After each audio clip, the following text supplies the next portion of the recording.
फिर से वो आग बरसा दे, फिर से तूफान आने दे, तेरी महिमा से, तेरे सामर्थ्य से, फिर से तू अभिषेक कर दे,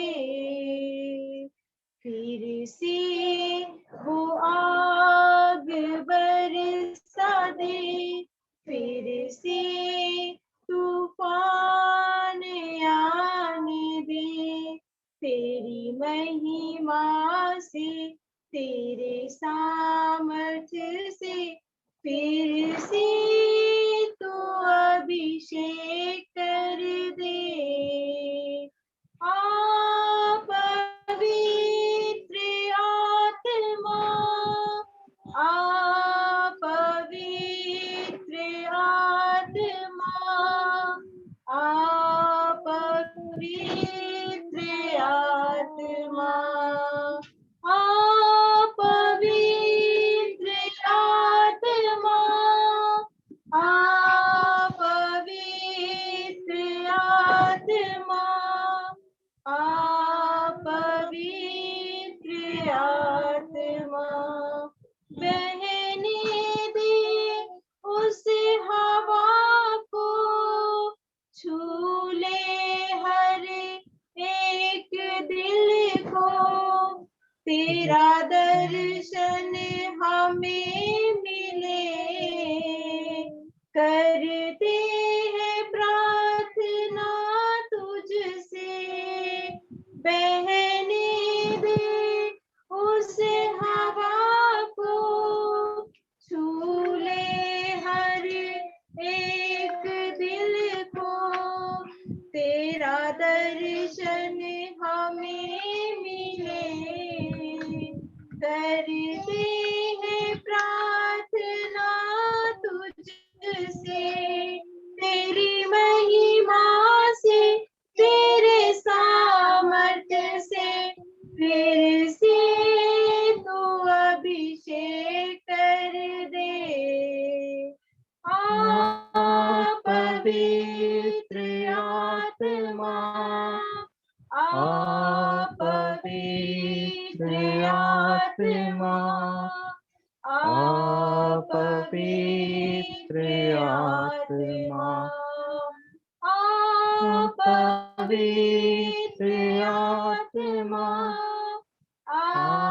पवित्र आत्मा,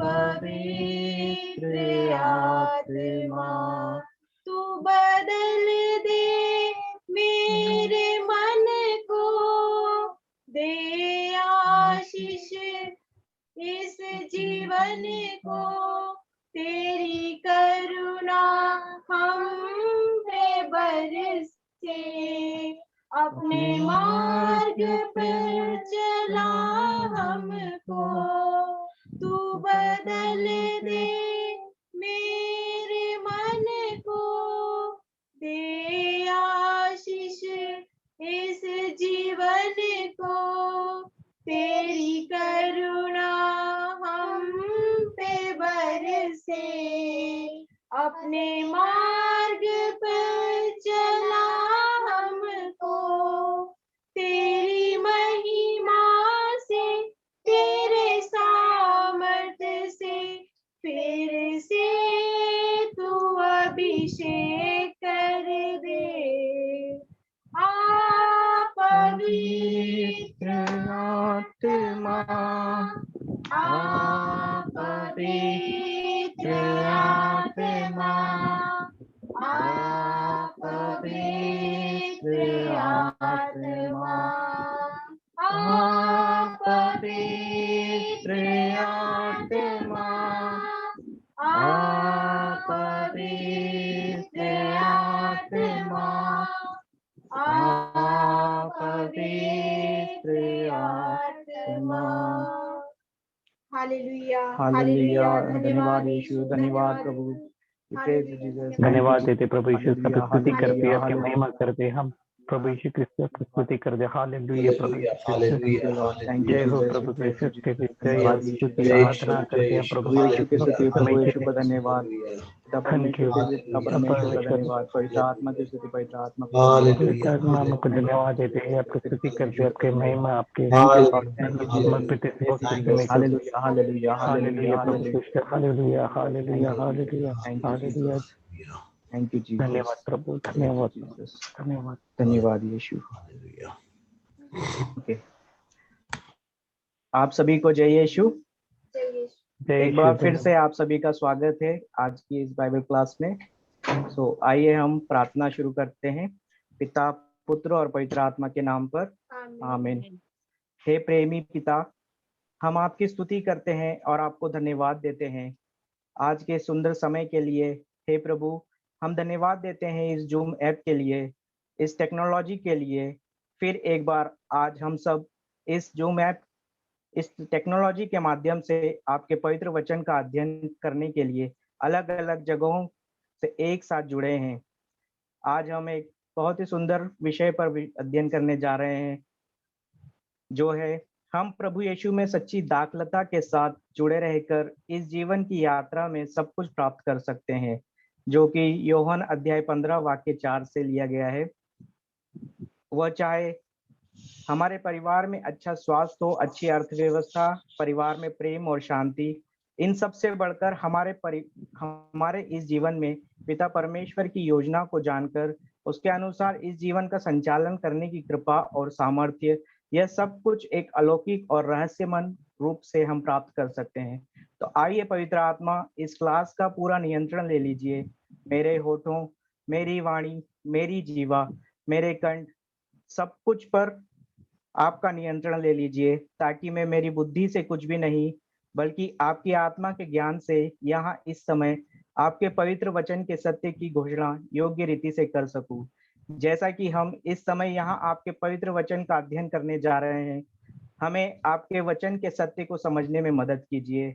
इस बाइबल क्लास को सरल और समझने में आसान बना दीजिए, ताकि हम आपके वचन की शिक्षाओं को अपने दिन प्रतिदिन के सभी परिस्थितियों में, विशेष रूप से परीक्षा के समय, आपके पवित्र वचन को हमारे जीवन में लागू करके विजयी जीवन जीना सीख सके। हमारे प्रभु यीशु मसीह के नाम पर हम यह प्रार्थना मांगते हैं, आमीन। आमीन। फिर से एक बार आप सभी को जय यीशु। तो प्यारे भाई और बहनों, हमने पिछली 2 क्लासेस में सीखा था, हम उसे थोड़ा रिवाइज करेंगे। तो आप में से बहुत से भाई बहन जो अभी पहली बार दिख रहे हैं, आई थिंक सो कैन आप में से किसी को पिछली क्लासेस में मेरी जो वीडियोस देखी होगी या इस क्लास में अटेंड किया होगा, तो हमने क्या सीखा था? कोई आप में से कोई शेयर करेगा? Anyone can, what we learned in last classes? Law of faith ना? हाँ, yes sister Smita, law of faith हमने सीखा था। और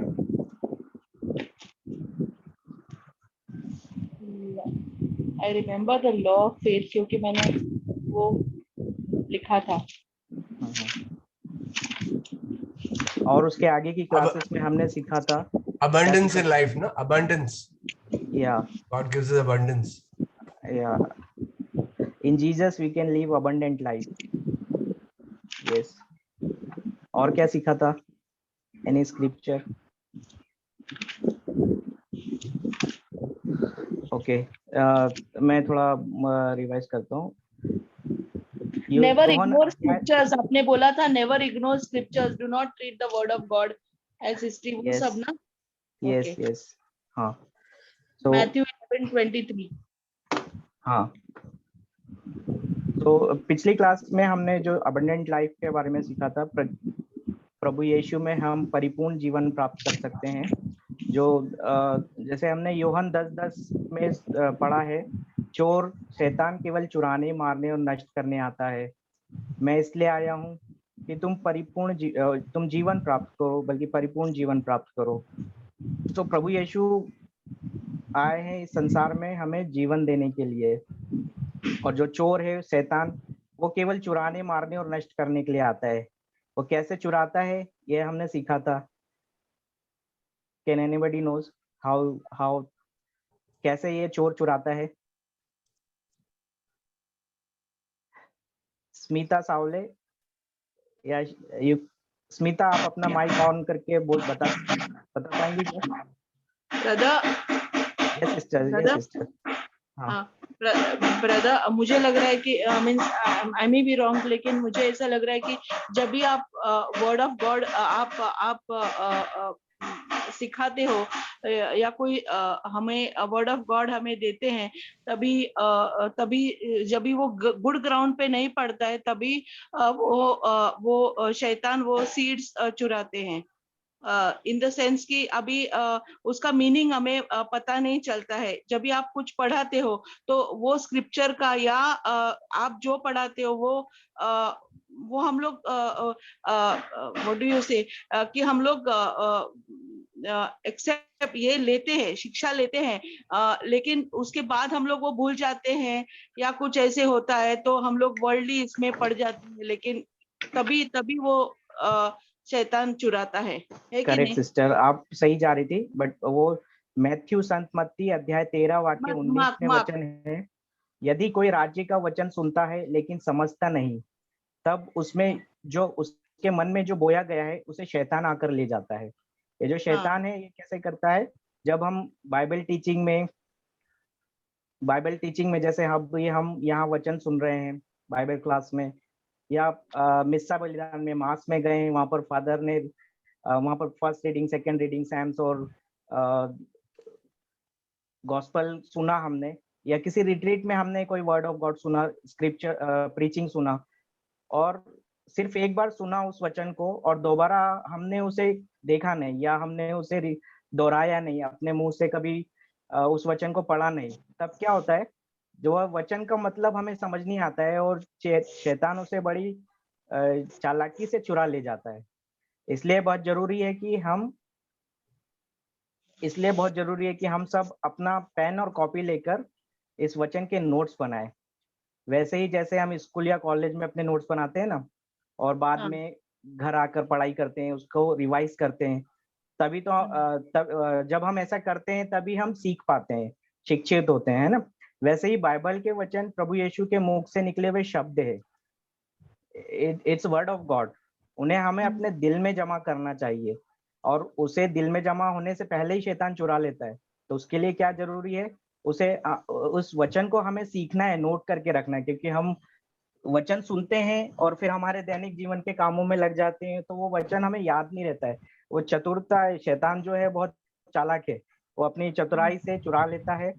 इसलिए आपको भी अपनी स्वयं की स्टडी करना जरूरी है, क्योंकि हम यहाँ बाइबल क्लास में जो सीखते हैं, जो वचन सीखते हैं, जो स्क्रिप्चर सीखते हैं, उनके नोट्स बना के नोट करके बाद में अपना समय स्पेंड करना जरूरी है वचन के साथ में, क्योंकि it's a word of God. जब हम वचन सुनते हैं और पढ़ते हैं और उस पर मनन चिंतन करते हैं तो हम डायरेक्टली परमेश्वर से जुड़ते हैं। डायरेक्टली मतलब जब हम हमारे मुंह से वचन बोलते हैं तो it's a word of God, तो परमेश्वर हमारे मुंह से बोलता है और वो हमारी ही आवाज हमारे कानों से हमारे दिल में जाती है। And it's work like a seed, जैसे जमीन में भूमि में बीज जाता है और फिर उसका पौधा बन के वो धीरे धीरे पेड़ बनता है और उसके फल दिखाई देते हैं। उसी तरह से वर्ड ऑफ गॉड भी जो है, ये वचन है, वो हमें सीखना है। जब ये वचन हमारे हृदय में जाता है, हम उसे सीखते हैं और उसे अपने दैनिक जीवन में यूज करते हैं, तो क्या होता है? हिब्रूज 4:12 में क्या लिखा हुआ है?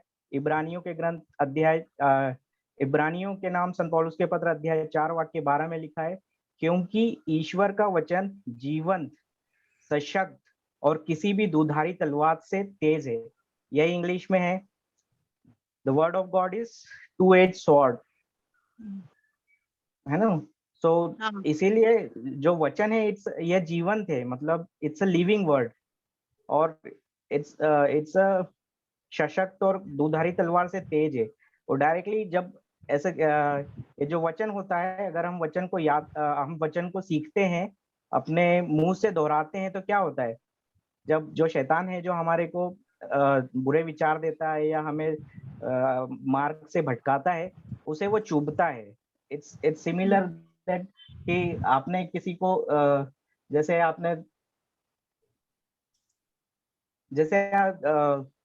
उदाहरण के लिए लीजिए, आप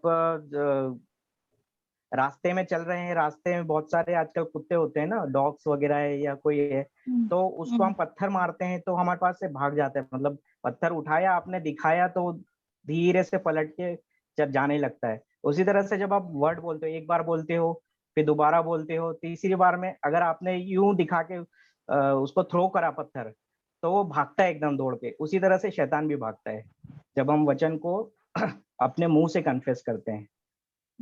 तो पिछली क्लास में हमने ये सीखा था, और एक और वचन था जिसमें मतलब हमने सेकंड क्लास में सीखा था कि जो चोर है वो किस तरह से इस पृथ्वी पर आया, किस तरह से धूर्तता दिखाकर अपना काम करा, और किस तरह से आदम और ईव को श्राप में, पाप में गिराया और मृत्यु संसार में आई, और उसे प्रभु यीशु ने किस तरह से हमें बचाया। तो गलातियों के नाम संत पौलुस के पत्र गैलेशियन 3:29 में हम पढ़ते हैं, यदि आप लोग मसीह के हैं तो इब्राहिम की संतान है और प्रतिज्ञा के अनुसार उसके उत्तराधिकारी है।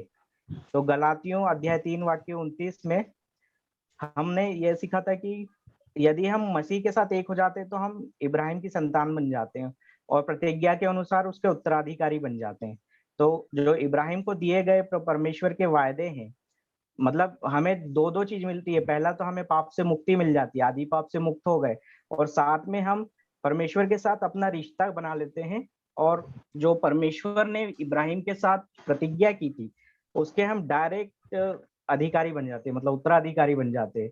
तो वह अभी आज हम उसके बारे में थोड़ा डिटेल में डिस्कस करेंगे before starting our main topic.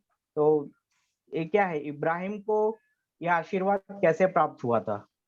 तो यह हम उत्पत्ति ग्रंथ जेनेसिस चैप्टर 22 वर्स 1 to 18 में पढ़ सकते हैं कि इब्राहिम को यह आशीर्वाद जो है, ये प्रतिज्ञा परमेश्वर ने आशीर्वाद दिया था, तो उसके पहले इब्राहिम को क्या करना पड़ा था। इब्राहिम के साथ एक बड़ा टेस्ट हुआ था, उसको एक टेस्ट देना पड़ा था। मतलब ऐसे ही उसको सब कुछ नहीं मिला था, परमेश्वर इब्राहिम को प्यार करता था, और उसके बाद भी उसे एक टेस्ट से गुजरना पड़ा। जिस तरह से हम जेनेसिस चैप्टर 22 में पढ़ेंगे वर्स 1 and 2। ईश्वर ने इब्राहिम की परीक्षा ली। उसने उससे कहा, इब्राहिम, इब्राहिम, इब्राहिम। इब्राहिम ने उत्तर दिया, प्रस्तुत हूँ। ईश्वर ने कहा, अपने पुत्र को, अपने इकलौते पुत्र को, परमपिता इसहाक को साथ ले जाकर मोरिया देश जाओ। वहां जिस पहाड़ पर मैं तुम्हें बताऊंगा उसे बलि चढ़ा देना। तो ईश्वर ने क्या कहा, अपने पुत्र को, अपने इकलौते परम प्रिय पुत्र इसहाक को साथ ले जाकर मोरिया देश ले जाओ। वहां जिस पहाड़ पर मैं तुम्हें बताऊंगा उसे बलि चढ़ा देना। परमेश्वर ने बुढ़ापे में, मतलब ओल्ड एज में, जब वो बच्चा पैदा नहीं कर सकते सारा और अब्राहम, तब उन्हें एक संतान दी, इकलौता बेटा दिया, और उसे भी परमेश्वर ने कहा कि ये उसे मुझे बलि चढ़ा दो।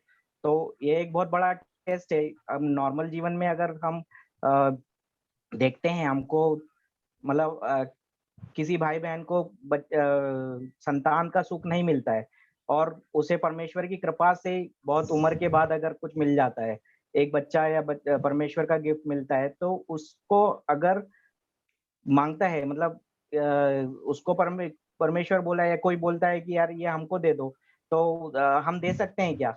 इट्स वेरी डिफिकल्ट ना। एक बड़ी मुश्किल से परमेश्वर ने दिया और उसे मांग लिया। तो यह अगर हम इंसान अपने मनुष्य की सोच से सोचेंगे तो इट्स डिफिकल्ट, मतलब बहुत ही मुश्किल है ऐसा करना। पर फिर भी इब्राहिम ने क्या कहा, आगे हम पढ़ेंगे उत्पत्ति ग्रंथ अध्याय 22 10 से 12। तब इब्राहिम ने अपने पुत्र को बलि चढ़ाने के लिए हाथ बढ़ाकर छुरा उठा लिया। इसके पहले के जो वचन है 9 तक जो है, 3 से लेके 9 तक, मैं उसको शॉर्ट में बताता हूँ। जब परमेश्वर ने ये इब्राहिम की परीक्षा ली, तब उसके बाद वो तुरंत अपने नौकरों के साथ मोरिया प्रदेश के लिए निकल गया इब्राहिम अपने बेटे को लेके। और पहाड़ पे जब वो उस जगह पर पहुंच गया, तो पहाड़ पे जाने से पहले उन्हें अपने नौकरों को वहीं छोड़ दिया और सिर्फ अपने बेटे को लेकर वहां गया।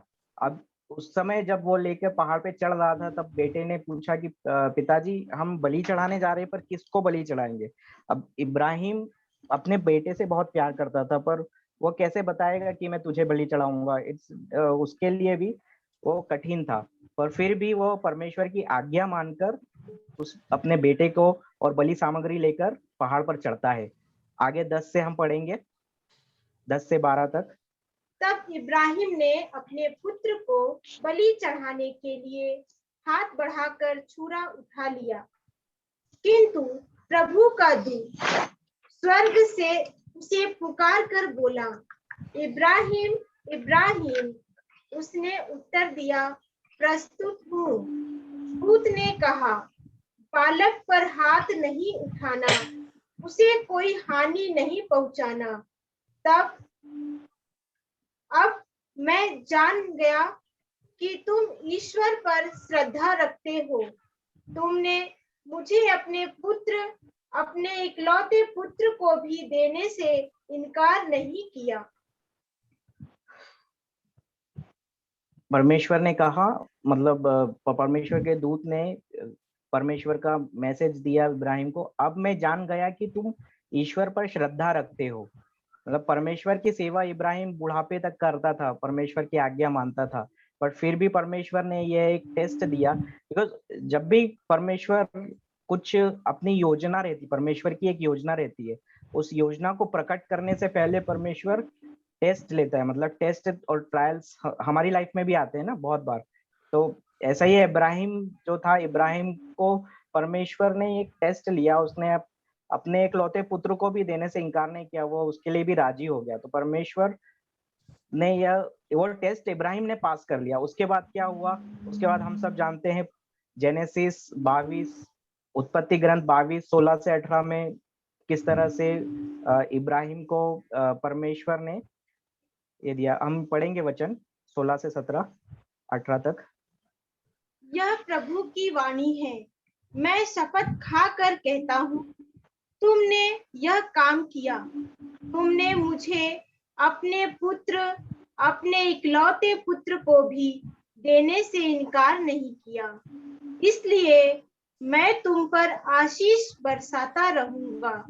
मैं आकाश के तारों और समुद्र के बालू की तरह तुम्हारे वंशजों को असंख्य बना दूंगा, और वे अपने शत्रुओं के नगरों पर अधिकार कर लेंगे।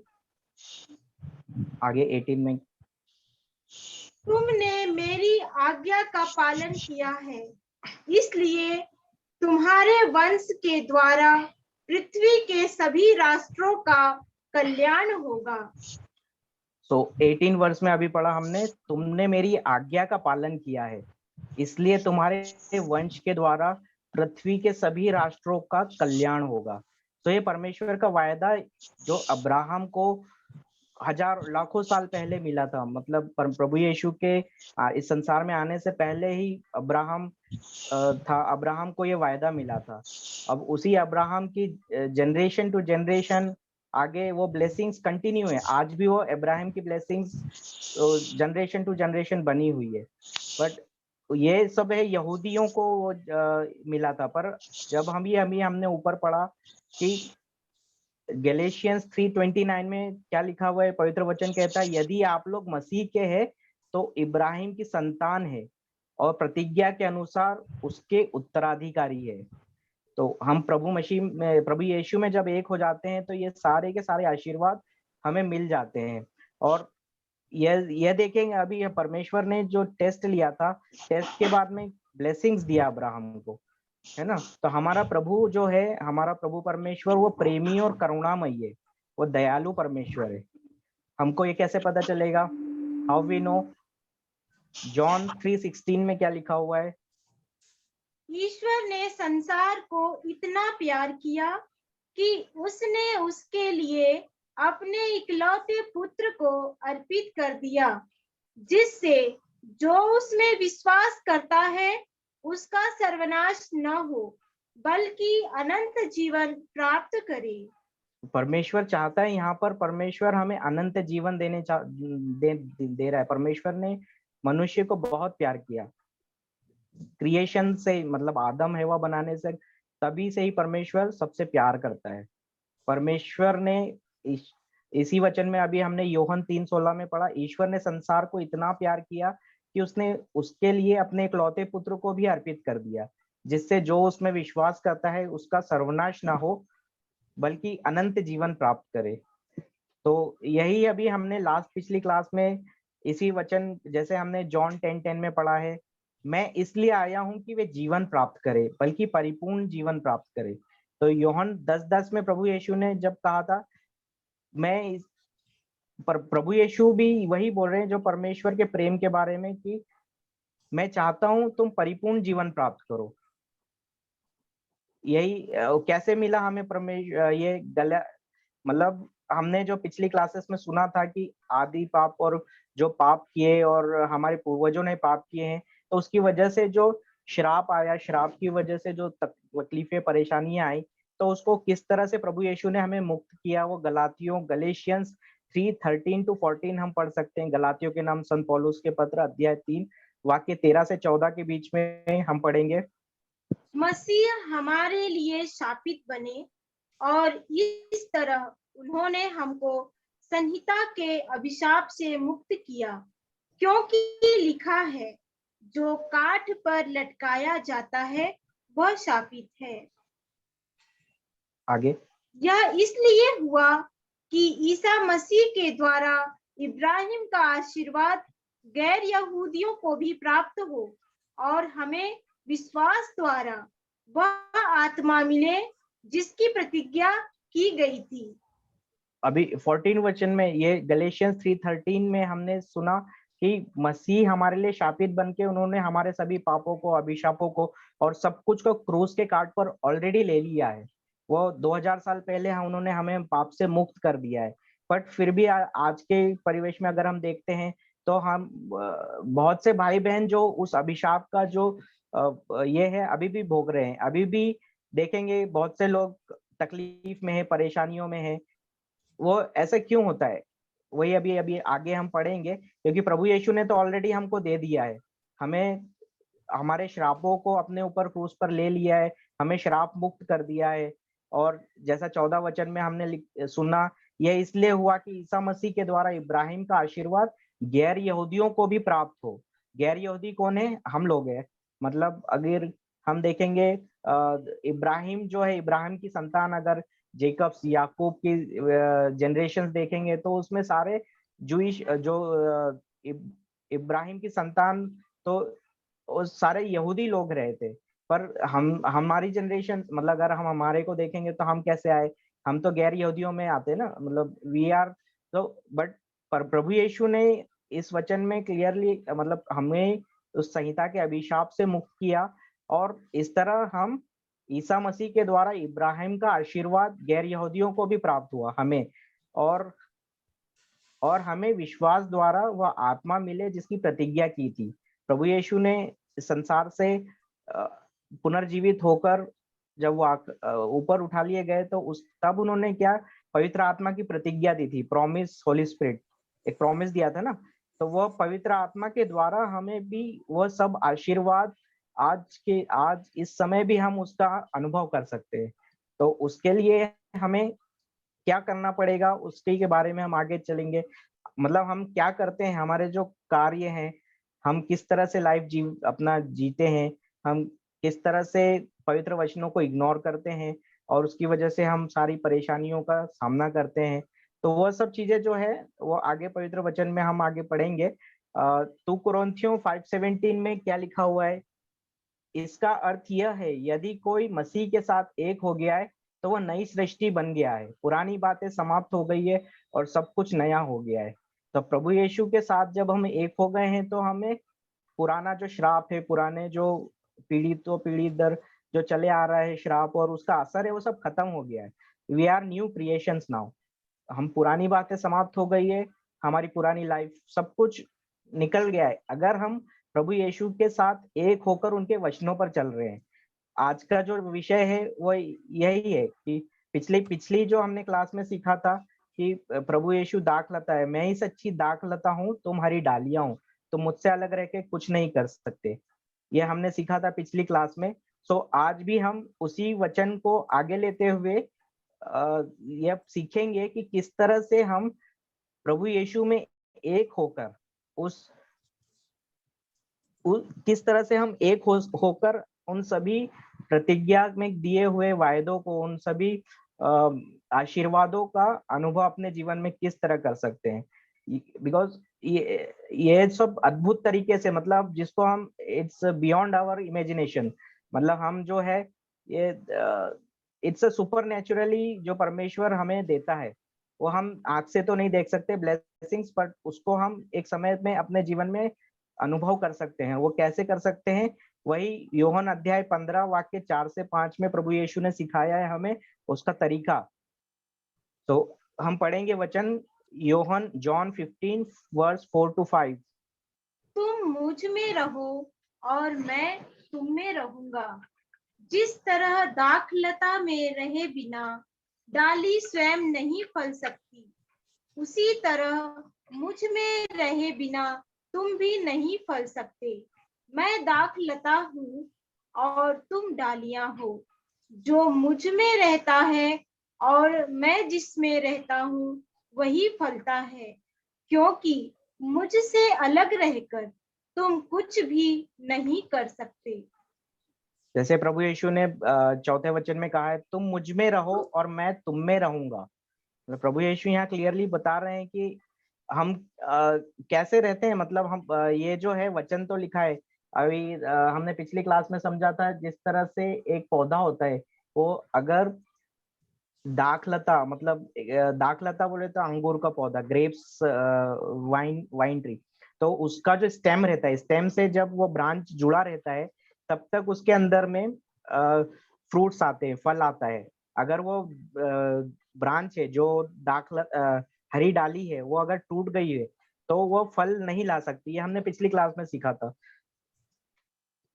उसी तरह से दाखलता में रहे बिना डाली स्वयं नहीं फल सकती, उसी तरह से मुझ में रहे बिना तुम भी नहीं फल सकते। प्रभु यीशु यहाँ बता रहे हैं कि तुम मुझ में रहे बिना नहीं कर सकते।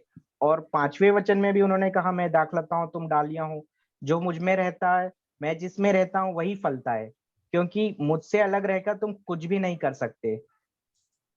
तो जी हाँ भाई और बहनों, प्रभु यीशु के बिना हम कुछ भी नहीं कर सकते। अभी हम प्रभु यीशु में सच्ची दाखलता के साथ यदि जुड़े रहते हैं, इस प्रकार की अगर हम जुड़े रहकर इस जीवन की यात्रा में सब कुछ प्राप्त कर सकते हैं। हमारे परिवार में चाहे वो अच्छा स्वास्थ्य हो या अच्छी अर्थव्यवस्था या परिवार में प्रेम और शांति, सब कुछ, anything we can receive if we abide with Jesus. प्रभु यीशु के साथ जब हम जुड़े रहते हैं। पर आज के परिवेश में जो प्रैक्टिकली अगर हम देखते हैं तो बहुत से भाई बहनों के जीवन में सच में ऐसा होता है क्या? पर सच में क्या आज हमारे परिवार में अच्छा स्वास्थ्य, सब लोग बीमार ठीक स्वस्थ रहते हैं क्या? अच्छी अर्थव्यवस्था है, फाइनेंशियल क्राइसिस, स्वास्थ्य, हेल्थ इश्यूज, परिवार में प्रेम और शांति है क्या आज प्रभु यीशु का? यह एक बहुत बड़ा क्वेश्चन है। आज के परिवेश में आज बहुत से भाई बहनों को सुनते हैं कि सब ये तकलीफों से गुजर रहे हैं। ऐसा क्यों होता है?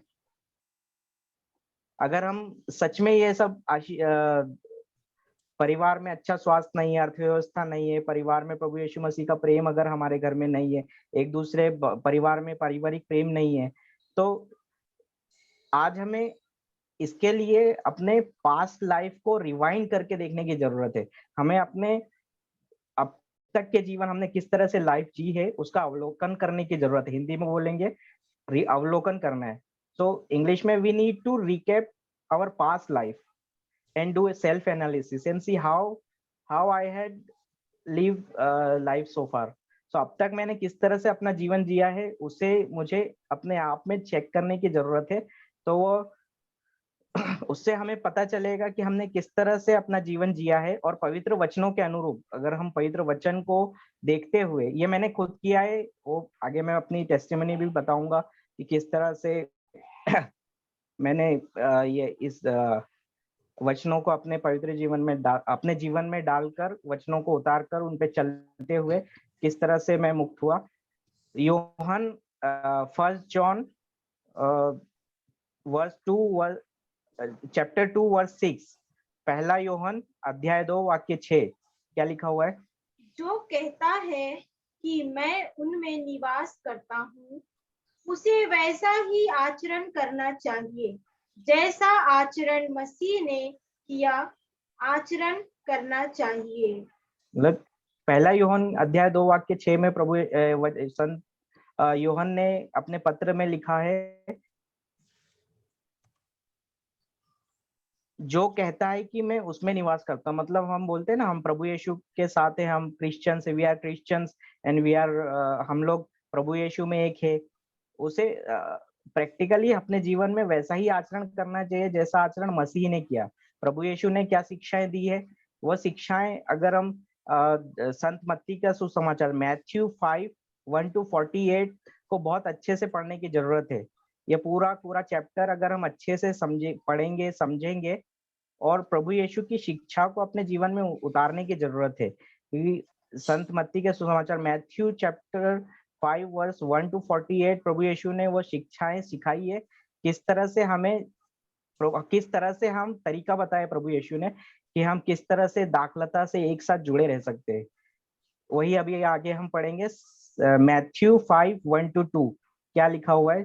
संत मत्ती अध्याय 5 वाक्य 1 से 2 में क्या लिखा हुआ है? ईसा यह विशाल जन समूह देखकर पहाड़ी पर चढ़े और बैठ गए।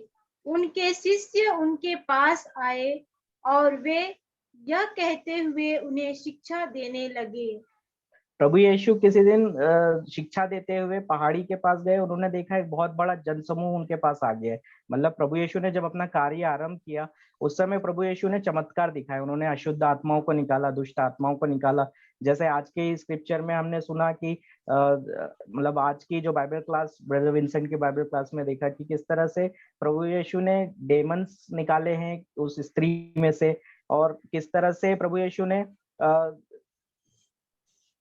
लोगों को शैतान के फंदों से छुड़ाया, ठीक किया। तो वही देखकर बहुत बड़ी भीड़, एक विशाल जनसमूह उनके पीछे हो गया कि हमें भी चंगाई मिलेगी और आश्चर्य कर्म हम प्रभु यीशु के देख सकेंगे। वो इकट्ठे हो गए।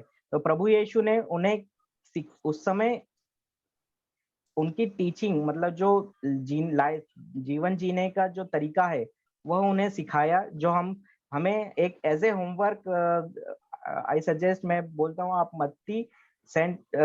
मैथ्यू 5:1-48 अच्छी तरह से पढ़िए।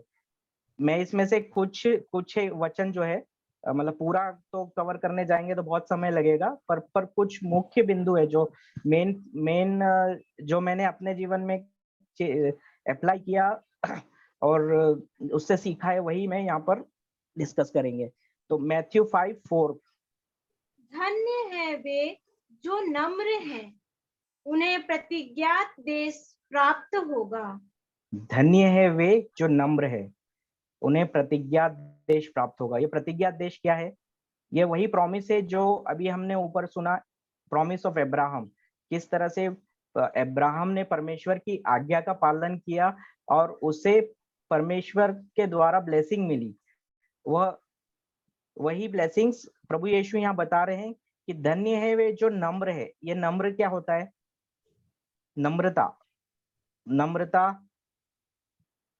नम्रता उसे कहते हैं, ये इट्स आवर मतलब अगर हम देखेंगे इंग्लिश में एटीट्यूड जो होता है हमारा, हम नॉर्मली लाइफ में जो हम नॉर्मल लाइफ जीते हैं, तो मैं कैसे जीता था मैं अपनी टेस्टिमनी बताता हूँ। यहाँ पर मैं जब आज से 2 साल पहले जब वचन में नहीं था, मतलब वचन तो सुनता था पर समझ नहीं पाता था किस तरह, मेरे भी जीवन में चोर आता था, वचन चुरा के ले जाता था और उसकी शिक्षाओं को मैं समझ नहीं पाता था। तब क्या होता था मेरे साथ, मैं जब भी चर्च में जाता था, पहला रीडिंग सुना, सेकंड रीडिंग सुना, सैम सुना, तब क्या होता है, डिस्ट्रैक्शन होता, मतलब पहले बहुत बार सोचता था कि चलो अभी मन तो लग नहीं रहा है तो ब्रेकफास्ट नहीं करके चर्च जाना चाहिए तो ध्यान ज्यादा अच्छे से लगेगा। ब्रेकफास्ट नहीं करके गया, जैसे ही चर्च में गया, रीडिंग चल रहा है, फादर बोल रहे, मतलब फर्स्ट रीडिंग हुआ, सेकंड रीडिंग हुआ, तो उस समय में किस तरह से शैतान आता है, वो वचन तो नहीं समझ पा रहे हम, वचन तो मैं नहीं कैच कर पा रहा हूँ, पर मैं क्या, मेरे मन में क्या ख्याल आते थे, तुरंत जो एनिमी है, शत्रु क्या डालता है, अरे ब्रेकफास्ट नहीं किया, आज जाके तुरंत मेरे को चिकन खरीद के लेके जाना है, आज घर पे ब्रेड सैंडविच बनाना है या अच्छा सा खाना बनाना है, वो सब ध्यान में चलता था।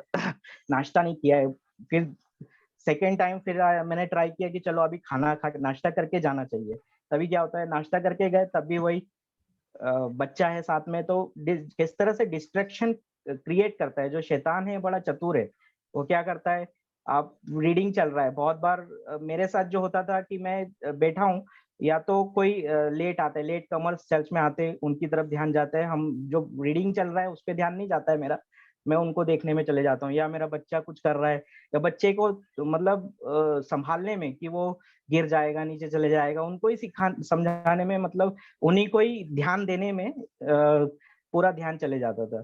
तो ये सब होता था, उसके जो वचन की शिक्षा है, मतलब चोर आया चुरा के ले गया, बट जब मैं घर आता था, घर आने के बाद में बहुत बार क्या होता था, चर्च जाते समय मैं बार बार घर के अंदर में आके आई वॉज बिहेविंग लाइक मतलब घर का हेड है, चलो घर का मुखिया है, तो अपना जो वो रहता है ना, एक ये अपना ऑर्डर मारना है, ऑर्डर वाइफ को, पत्नी को, कि तूने देख आज ब्रेकफास्ट बनाने के चक्कर में चर्च लेट हो गए। बहुत बार होता था कि हम चर्च जाते हैं तो देर से हो जाते, मतलब फर्स्ट रीडिंग चालू हो गया तब पहुंचा, तो वो चर्च में जो फर्स्ट रीडिंग चल रहा है उधर तो ध्यान नहीं रहता है, देर हो गई उस पर ध्यान रहता है, मतलब वो उस पर ज्यादा जोर जाता था। वैसे ही मतलब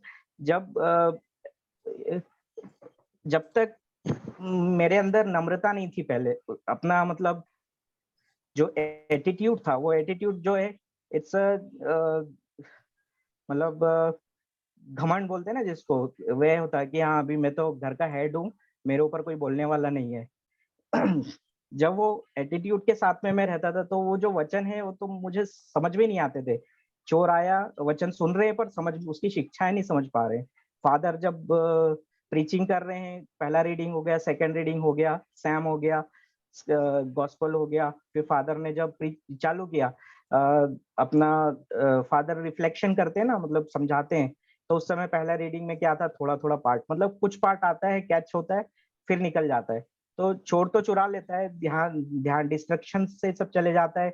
उसके बाद में जो शिक्षा मिल रही है तो वो समझ नहीं पाते हैं, मतलब उसके बाद अगर ब्रेकफास्ट करके गए तो नींद आने लगती है, ध्यान ही नहीं जा रहा है। तो किस तरह से ये सब चीजें होती है, जब हमारा ये सब चीजें मैंने अपने जीवन में अनुभव किया कि मैं कुछ सीख ही नहीं पाता था उस वचन का, जो चर्च में शिक्षा सुन रहे, या रिट्रीट में गए, रिट्रीट में भी अभी टेस्टिफाई की हमारी रिट्रीट होती थी गुड शेफर्ड चर्च में, तो ज्यादातर टाइम मेरा बच्चों को संभालने में जाता था, फिर भी थोड़ा बहुत सुनता था वचन, पर वो दिमाग में नहीं रह पाता है। चोर आता है चुरा के ले जाता है उसकी शिक्षाओं को। पर इसके विपरीत जब पिछले 1 साल से जब से मैंने वचन पढ़ना शुरू किया, मतलब ब्रदर विंसेंट की जो क्लास है उसमें अटेंड करना चालू किया, फिर सिर्फ अटेंड करना तो ठीक है, शुरू में क्या किया, शुरू में वचन ये करना चालू किया, तो भी क्या होता है, मतलब जो एटीट्यूड जब तक मेरा चेंज नहीं है तब तक मैं I am behaving like don. मतलब घर में जो एक घर का मुखिया हेड है, तो जो ये रहता है ना, मतलब मुखिया होने का घर का घमंड, मतलब नम्रता नहीं है जब मेरे दिल में, तो मैं अपना जो बिहेवियर ही सब चेंज हो जाता है, मतलब मैं एक्चुअल क्या है वो नहीं समझ में आता है मुझे। जब वचन को सुन रहे हैं तो वचन भी काम नहीं करता, जब उसके विपरीत बार बार वचन सुनकर उसको पर्सनली रिफ्लेक्ट करना चालू किया और समझ में आया धीरे धीरे वचन का मतलब, ये नम्रता, मतलब जब अपने आप को नम्र किया, दूसरों को क्षमा किया, अपने आचरण में चेंज किया, वचन प्रभु यीशु का वचन जो है ना, जिस तरह से हमने ऊपर पढ़ा गलातियों के नाम संत पौलुस के पत्र में, गलेशियंस नहीं हिब्रू इब्रानियों के पत्र में अध्याय 4 वाक्य 12 में, क्योंकि ईश्वर का वचन जीवंत, सशक्त और किसी भी दुधारी तलवार से तेज है। तो ये जो वचन है जब जाता है, जब हम जिस वचन को जब हम सीखते हैं और उस पर रिफ्लेक्ट करते हैं, उसको बार बार अपने जीवन मतलब अपने मुख से स्वीकार करते हैं, तो वो वचन कार्य करता है। पहले शुरू में बीज जैसा जाता है, मेरे आचरण में धीरे धीरे चेंज होने लगा। मतलब जिस तरह से मैं पहले बिहेव करता था, मतलब गुस्सा आ गया, एंगर आ गया, गुस्सा आ गया। जब तक नम्रता नहीं रहती है ना, तब तक we are behaving like a dog. मैं जैसे ही मतलब सुना रहेगा, हम जब भी देखते हैं कि कुत्ता जब एक चिल्लाता है तो सब सारे चिल्लाने लगते हैं। तो मतलब किस तरह से हमारा जो एटीट्यूड है वो जब तक हम चेंज नहीं करते हैं, और वो वचन मतलब जब हम कैसे चेंज करते हैं, वचन को, शिक्षाओं को सीखते हैं, तो वो अपने आप चेंज होता है। प्रभु यीशु हमें नम्र बनाते हैं, मतलब अपनी शिक्षाओं के द्वारा। तो इस तरह से जब मैंने वचन सीखा, उसको कन्फेस किया, तो जो एनिमी है, जो बॉन्डेज है, जिसकी वजह से ये ब्लॉकेज था, वो ब्लॉकेज हटने के बाद में धीरे धीरे स्वभाव में अपने आप चेंज आया। पर प्रभु ये जो शैतान को चुभता है जब हम पवित्र वचन को अपने मुंह से बोलते हैं, तो जिस तरह से धीरे धीरे बाइबल क्लास में सीख कर टीचिंग को अपने नोट्स बनाने चालू करे और उस पर रिफ्लेक्ट करना चालू किया, उसके बाद से मेरा जो ये आचरण है वो पूरा बदल गया। मेरी वाइफ यहीं पर बैठी हुई है, वो भी जानती है पहले मेरा कैसा ये था, तो शी विल ऑल्सो बोलेगी। शर्मा ने नहीं ठीक है, आप बोलिए, जो बोल रहे सही बोल रहे हैं। ओके, सो शी शाइन, उसको शर्म आ रहा है थोड़ा, तो कोई बात नहीं। बट जो मैंने कहा, इट्स अ ट्रूथ, जो परमेश्वर का वचन है, जब हम उस पे चलते हैं तो वो हमारा आचरण ही पूरा बदल देता है। तो आगे हम इसीलिए प्रभु यीशु हमें बोलते हैं, धन्य है वे जो नम्र है, उन्हें प्रतिज्ञा देश प्राप्त होगा। तो जब तक हम विनम्र नहीं बनते, अपने आचरण को, अपने एटीट्यूड को चेंज नहीं करते हैं, तब तक बहुत मुश्किल होता है प्रभु यीशु की शिक्षाओं को सीखकर उसे अपने जीवन में उतारना। क्योंकि चोर आता है, चुराता है, ले जाता है, हमें उस समझ में ही नहीं आता है। जब हमें वचन समझ में नहीं आता है, तो शैतान जो है बड़ी आसानी से वो वचन की शिक्षा को चुरा लेता है।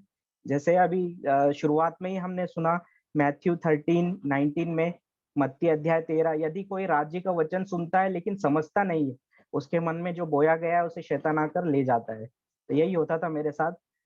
मैं भी नहीं समझ पाता था, सो उसकी वजह से घर में काफी प्रॉब्लम्स होती थी। नाउ उसी से मैं किस तरह से वचन सीख कर बाहर आया। आगे हम मैथ्यू 5:21 पढ़ेंगे, संत मत्ती अध्याय 5 वाक्य 21। प्रभु यीशु ने आगे क्या शिक्षा सिखाई है?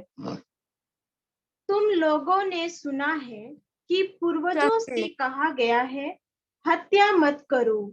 यदि कोई हत्या करे तो वह कचहरी में दंड के योग्य ठहराया जाएगा। परंतु मैं तुमसे यह कहता हूँ, जो अपने भाई पर क्रोध करता है वह कचहरी में दंड के योग्य ठहराया जाएगा। यदि वह अपने भाई से कहे, रे मूर्ख, तो वह महासभा में दंड के योग्य ठहराया जाएगा। और यदि वह कहे, रे नास्तिक, तो वह नरक की आग के योग्य ठहराया जाएगा। तो प्रभु यीशु अपने शिक्षा में एकदम स्पष्ट रूप से समझाते हैं कि तुम लोगों ने सुना है, मतलब जब यहूदी लोग थे तो मूसा के द्वारा जो नियम दिया गया था, उसमें मूसा ने कहा था, उसी को प्रभु यीशु ने बताया, हत्या मत करो। यदि कोई हत्या करे तो वह कचहरी में दंड के योग्य ठहराया जाएगा। ये मूसा की संहिता में लिखा था। परंतु प्रभु यीशु ने क्या कहा? मैं तुमसे ये कहता हूँ, जो अपने भाई पर क्रोध करता है, जो अपने भाई पर क्रोध करता है, मेरा भाई, मेरी फैमिली मेंबर्स और हर एक व्यक्ति जो मेरी लाइफ में आता है, हो सकता है मेरी बहन भी हो, मतलब इट्स नॉट, यहाँ पर बाइबल में लिखा है भाई, बट हर एक भाई बहन जिन पर हमें क्रोध आता है, मतलब उनको हम सहन नहीं कर पाते हैं, क्रोध करते हैं, उसके बारे में प्रभु यीशु ने शिक्षा दी, वह कचहरी में दंड के योग्य ठहराया जाएगा। यदि वह अपने भाई से कहे रे मूर्ख, हम बोलते हैं ना बहुत बार गुस्से में, अरे मूर्ख है तू, तेरे को कुछ पता नहीं है, तो महासभा के उसके लिए प्रभु यीशु बोलते हैं वह महासभा में सबके सामने दंड के योग्य ठहराया जाएगा। और यदि वह कहे रे नास्तिक, रे नास्तिक मतलब जो परमेश्वर को नहीं मानता है, वो उसके लिए क्या कहा है, वह नरक की आग के योग्य ठहराया जाएगा। तो बहुत बार ये आज्ञा है, ये जो परमेश्वर की शिक्षा है, उसको हम समझ नहीं पाते हैं और उस पर चल नहीं पाते हैं। मैं भी बहुत क्रोध करता था, जैसे मैंने बताया, चर्च से आने के बाद में खाना नहीं मिला टाइम पे, गुस्सा दिखाना है, फाइट करना है, मतलब चिल्ला चोट करना है, बहुत बार हुआ है घर में, बहुत बार फाइट तो नहीं पर चिल्लाते बहुत थे। हाँ, चिल्लाता था, गुस्से के अंदर में एक बार टीवी फोड़ दिया सो इस तरह से भी बहुत सारी चीजें जो होती है, जो मैं खुद भी नहीं समझ पाता। मतलब उसके बाद जब क्रोध आता है, क्रोध में गलती हो जाती है, उसके बाद हमको अफसोस होता है, बट क्या होता है, तब तक तो शैतान अपना काम कर चुका होता है। उसके बाद हमें लगता है कि यार ऐसे क्यों किया मैंने, बहुत बार होता है ना। तो वो जो ये हमको पता कैसे चलता है, हमको उसी को समझने की जरूरत है, जो शैतान का काम है, जो शैतान किस तरह से हमको कंट्रोल करता है, उसी को हमको समझने की जरूरत है। जब हम पवित्र वचनों को समझते हैं, उनकी शिक्षाओं को अपने जीवन से कंपेयर करते हैं, मतलब हमने जैसे अभी मैंने ऊपर सुना, अभी कहा था कि ये जो मैथ्यू 5:1-48 है, अगर हम इसे पढ़ते हैं और अपने पास्ट लाइफ को रिवाइंड करते हैं, तो हमें पता चलता है कि हम कैसे लाइफ जी रहे हैं, और किस तरह से हम अनजाने ही, मतलब अपने आप में ही हम परमेश्वर से अलग है।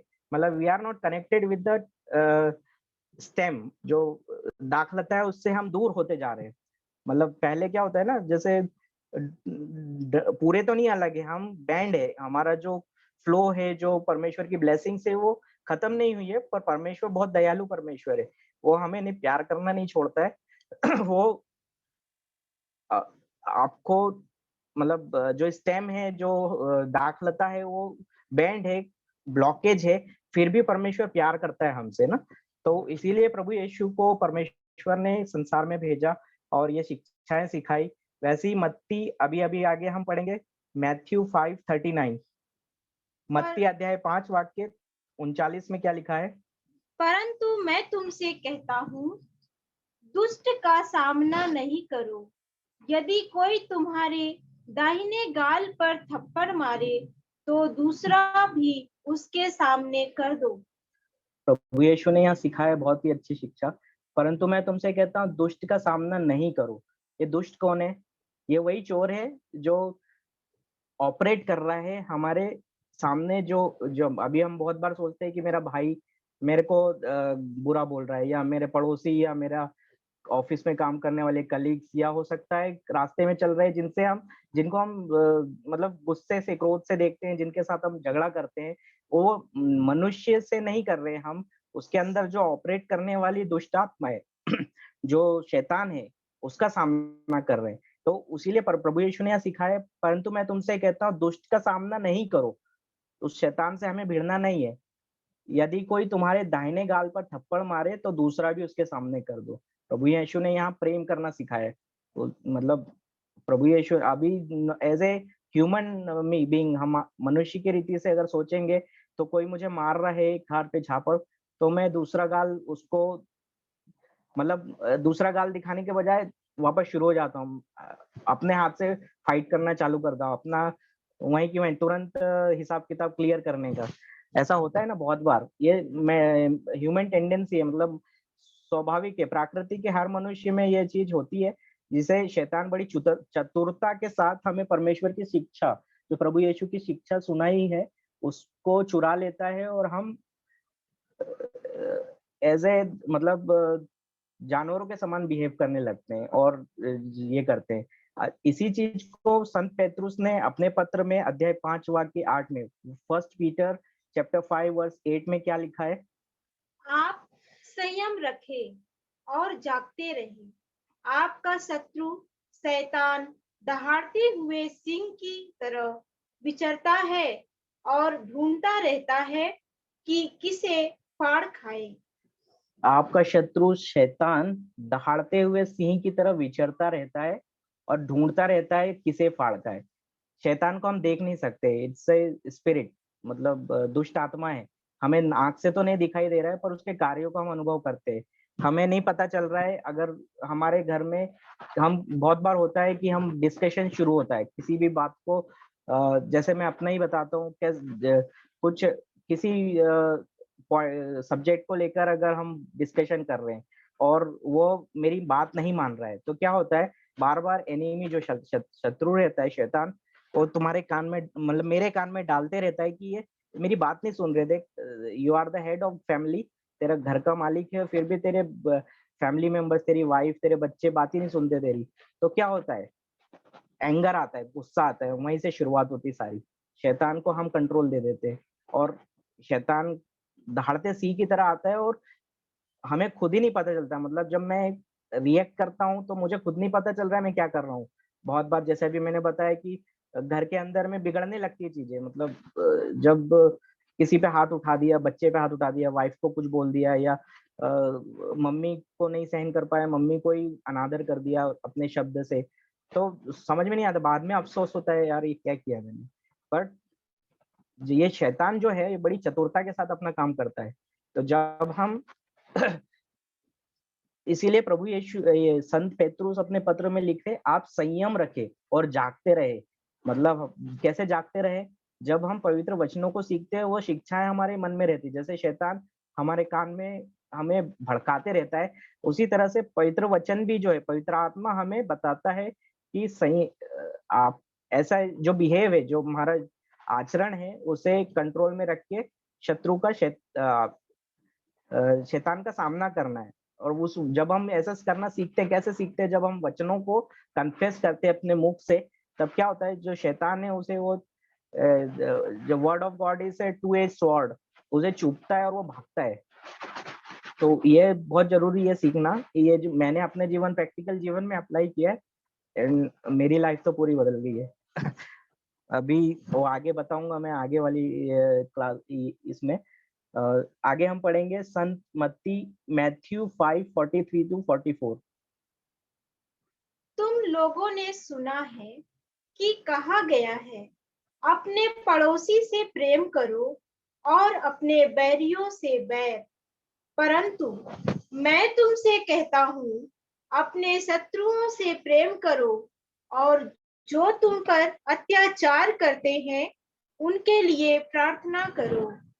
तो प्रभु यीशु ने यहाँ फिर सिखाया है, तुम लोगों ने सुना है, कहा गया है, अपने पड़ोसी से प्रेम करो और अपने बैरी से बैर। तो यहाँ पर प्रभु यीशु, मतलब जो पुराना व्यवस्थान अगर हम खोलेंगे, मूसा के नियम खोलेंगे, तो मूसा के नियम में, लॉ में कहा गया है, उन मूसा ने जो नियम दिए उसमें लिखा है, अपने पड़ोसी से प्रेम करो और अपने बैरी से बैर। बल्कि उसके विपरीत प्रभु यीशु ने हमें सिखाया है कि तुम अपने शत्रुओं से प्रेम करो और जो तुम पर अत्याचार करते हैं उनके लिए प्रार्थना करो। बहुत कठिन है ये, मतलब अगर हम ह्यूमन टेंडेंसी, अगर मनुष्य की रीति से सोचेंगे तो बहुत कठिन काम है। पर जब हम इसी को ही पवित्र आत्मा के ज्ञान से भरकर, पवित्र आत्मा जब कैसे कार्य करता है, जब हम पवित्र वचनों को सीखते हैं, अपने मुंह से कन्फेस करते हैं और उसकी शिक्षाओं पर चलते हैं, तो ये शैतान भाग जाता है। उसके बाद पवित्र आत्मा हमें हमारे कानों में, जिस तरह शैतान हमें वो उकसाता है, उसी तरह से पवित्र आत्मा में सिखाता है, शिक्षा देता है। तो हमारा आचरण चेंज होता है और हम अपने शत्रुओं से प्रेम करने लगते हैं। और जो हमको अत्याचार करते हैं, मतलब उदाहरण के लिए एक मरा हुआ कुत्ता देखा है, अगर कुत्ता जिंदा है, आप उसको मारेंगे तो आपको वो भौंकेगा, आपको काटने का कोशिश करेगा। बट अगर मर गया है तो उसको आप कितना भी पत्थर मारो, कितना भी कुछ कर लो, इट्स अ डेड डॉग, कुछ नहीं हो सकता। सेम उसी तरह से जब शैतान हम में से निकल जाता है, मतलब जब हम पवित्र वचनों की शिक्षाओं को सीखते हैं और उस पर चलते हैं, तो कोई हमको कुछ भी बोल ले, कितना भी कुछ कर ले, मतलब कितना अत्याचार करना है कर ले भाई, मेरा मैं तो प्रभु यीशु के चरणों, वचनों के अनुसार चल रहा हूँ। तो पवित्र आत्मा हमको सिखाता है कि आप प्रेम करो और जो तुम पर अत्याचार कर रहे हैं उनके लिए प्रार्थना करो। जैसे ही हमने प्रार्थना की वचन लेके, तो जो स्वर्गदूत है वो हमारी तरफ से लड़ते हैं, वो शैतान तो भाग जाता है हमारी तरफ से, हमारे मन से निकल जाता है, बट हमारे बिहाफ पर जो स्वर्गदूत है उस शत्रु का सामना करते हैं। तो उसी प्रकार से प्रभु यीशु ने सिखाया ये फॉर्मूला कि अपने शत्रुओं से प्रेम करो, क्योंकि अभी अभी हमने ऊपर गले इफिशियंस 6 इफिसियों के नाम संत पौलुस के पत्र, नहीं आगे पढ़ेंगे। इफिशियंस 6:12 में इफिसियों के नाम संत पौलुस के पत्र अध्याय 6 वाक्य 12 में क्या लिखा है? क्योंकि हमें निरे मनुष्यों से नहीं बल्कि इस अंधकार में संसार के अधिपतियों, अधिकारियों तथा शासकों और आकाश के दुष्ट आत्माओं से संघर्ष करना पड़ता है। ये दुष्ट आत्माएं, इट्स अ अनसीन एनिमी, मतलब हमारे सामने जो हमसे बात कर रहा है, जो हम पर अत्याचार कर रहा है, वो तो साधारण, प्रभु यीशु ने बताया है वो निरा मनुष्य है, इट्स अ ह्यूमन बीइंग। क्योंकि हमें निरे मनुष्यों से नहीं बल्कि इस अंधकारमय संसार के अधिपतियों, अधिकारियों तथा शासकों और आकाश के दुष्ट आत्माओं से संघर्ष करना पड़ता है। आवर फाइटिंग इज विथ शैतान, एनिमी। इट्स जो हमारे सामने हमसे बात कर रहा है उससे नहीं है। तो ये चीज हमें तभी समझ में आती है जब पवित्र वचन की शिक्षा, प्रभु यीशु की शिक्षा पर हम चलना शुरू करते हैं। तो इसी प्रकार से जब हम ऐसा करते हैं तो हम अपने आप ही इस शिक्षाओं को सीखते हैं और प्रेम करना सीख जाते हैं। आगे हम सुनेंगे मैथ्यू 15:4 में क्या लिखा है। संत मत्ती अध्याय 15 वाक्य 4 में प्रभु यीशु ने क्या सिखाया है? ईसा ने कहा, अपने पिता अपनी माता का आदर करो, और जो अपने पिता या अपनी माता को शाप दे उसे प्राण दंड दिया जाए। यही वचन जो ये शिक्षा है मूसा ने भी दी थी, बट प्रभु यीशु ने यहाँ पर उसे अलग ढंग से एकदम नए तरीके से बताया। ईश्वर ने कहा अपने पिता और अपनी माता का आदर करो, जो अपने पिता या अपनी माता को शाप दे उसे प्राण दंड दिया जाएगा। बहुत बार होता है अनजाने ही बच्चे या अपने माँ बाप की बात नहीं सुनते हैं और उनको कुछ भी बोल देते हैं, कुछ भी मुंह से निकल जाता है और वो श्राप के रूप में या कुछ ऐसा बोल देते हैं जो समझ नहीं पाते, क्योंकि हम तो we are operated by enemy, और जो हम बोल रहे हैं वो हमारे शब्द नहीं है, जो हमने शैतान बोल रहा है वही हम बोलते जा रहे हैं। तो कई बार अनजाने ही हम ये गलती कर बैठते हैं और उसके लिए कितना बड़ा ये है, प्रभु यीशु ने बताया उसे प्राण दंड दिया जाए, मतलब इट्स अ वेरी डेंजरस सिन। सो बहुत बार होता है ऐसा। मैं भी अपने लाइफ में जब मेरे मम्मी से कुछ किसी बात को लेकर खटपट हो गया, क्या उनको समझ नहीं पाया, तो अनजाने ही अनादर कर बैठते हैं। तो इफिसियों के नाम संत पौलुस के पत्र अध्याय 6 और 1 से 3 में क्या लिखा हुआ है हम पढ़ेंगे।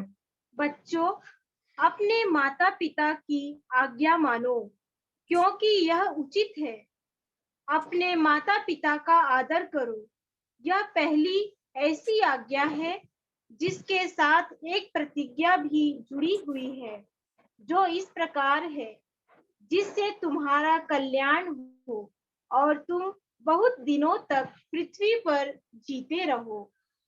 यह एक ही ऐसी आज्ञा है जो मूसा के द्वारा परमेश्वर ने दी थी और प्रभु यीशु ने भी सिखाई है, जिसमें प्रॉमिस जुड़ा हुआ है, जिससे तुम्हारा कल्याण हो और तुम बहुत दिनों तक पृथ्वी पर जीते रहो। मतलब संत पौलुस ने यहाँ इफिसियों के नाम संत पौलुस के पत्र में लिखा है कि माता पिता की आज्ञा मानो क्योंकि यह उचित है। अपने माता पिता का आदर करो, यह पहली ऐसी आज्ञा है जिसके साथ एक प्रतिज्ञा भी जुड़ी हुई है। वो प्रतिज्ञा या क्या है? जिससे तुम्हारा कल्याण हो। जब हम माँ बाप का, अपने माता पिता का आदर करते हैं अगर वो तो, उनको तो हक है अपने बच्चों पर बोलने का, अगर उसके विपरीत अगर उनसे कोई शब्द ऐसा हुआ जिससे मुझे बुरा लग गया, तो उसको हमें प्रभु यीशु यहाँ सिखा रहे हैं कि उसके बदले उनका सामना मत करो, उनको जवाब मत दो, उनका आदर करो, जिससे तुम्हारा कल्याण हो और तुम बहुत दिनों तक पृथ्वी पर जीते रहो। तो यह प्रतिज्ञा है जो इससे जुड़ी हुई है। बहुत बार होता है, हम लोग लाइफ में देखते हैं, बहुत बार बच्चे अपने माँ बाप की बात नहीं सुनते हैं और फिर परीक्षाओं में गिरते जाते हैं। तो ये सब आज्ञा है, जब हम इस आज्ञाओं को समझते नहीं है और उसके ऊपर नहीं, उसके अनुसार अपना जीवन नहीं जीते हैं, तो हम शैतान को फ्री इनविटेशन देते हैं कि आओ, आ बैल मुझे मार। हिंदी में कहावत है, आ बैल मुझे मार, मतलब शैतान आजा और कम किल एंड डिस्ट्रॉय मी, ऐसा हम उसको बोलते हैं शैतान को, जब हम ये आज्ञाएं तोड़ते हैं। तो कलोसियों के नाम, कोलोसियंस 3:20 में क्या लिखा हुआ है? बच्चे सभी बातों में अपने माता पिता की आज्ञा मानो, क्योंकि प्रभु इससे प्रसन्न होता है। सो यही एक प्रॉमिस है जिसके साथ परमेश्वर ने प्रतिज्ञा जोड़ी और साथ में परमेश्वर प्रसन्न भी होता है। जैसे अभी कोलोसियंस 3:20 में हमने पढ़ा, बच्चे सभी बातों में अपने माता पिता की आज्ञा माने, क्योंकि प्रभु इससे प्रसन्न होता है। कि बहुत बड़ा ये वचन है कि इससे हमें सीखना है। जब हम ऐसा करना चालू करते हैं तो हमारी लाइफ में एकदम बदलाव आता है, और वो प्रतिज्ञा जो इसके साथ जुड़ी हुई है, हम उसके उत्तराधिकारी होते हैं। जिस तरह अब्राहम को दिया गया वायदा है, उसी तरह से परमेश्वर का एक वायदा इसमें भी है कि जब हम अपने माता पिता का आदर करते हैं, उनकी बातें सुनते हैं तो हमारा कल्याण निश्चित है और पृथ्वी पर लंबे समय तक जीते रहेंगे, ये वायदा है। आगे हम पढ़ेंगे कोलोसियंस 2:7 में।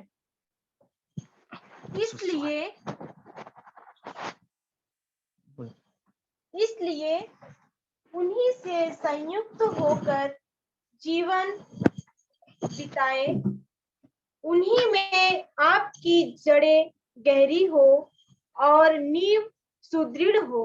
आपको जिस विश्वास की शिक्षा प्राप्त हुई है उसी में दृढ़ बने रहें, और आपके हृदयों में धन्यवाद की प्रार्थना उमड़ती रहे। इसमें कोलोसियंस के नाम संत पौलुस के पत्र अध्याय 2 वाक्य 7 में लिखा है, इसीलिए उन्हीं से संयुक्त हो, मतलब प्रभु यीशु की शिक्षाओं से हमें संयुक्त होना है और अपने जीवन को बिताना है। उसी में हमारी जड़ें जो है, मतलब जिस तरह से एक पौधा होता है, उसकी जड़ें जितनी गहरी होती है और उसकी नींव सुदृढ़ होती है। मतलब आपको जो विश्वास की शिक्षा प्राप्त हुई है उसी में दृढ़ बने रहे और आपके हृदय में धन्यवाद की प्रार्थना उमड़ती रहे। मतलब हमें हमेशा प्रभु परमेश्वर को धन्यवाद देना चाहिए और अपने इन शिक्षाओं को जो प्रभु यीशु ने इस मत्ती के सुसमाचार में सिखाया, और भी बहुत सारी शिक्षाएं जो प्रभु यीशु ने सिखाई, बट पर्टिकुलरली मैं कहूंगा कि हमें से हर एक को आज मत्ती का सुसमाचार अध्याय 5 वाक्य 1 से 48 पढ़कर अपने सेल्फ एनालिसिस करने की जरूरत है।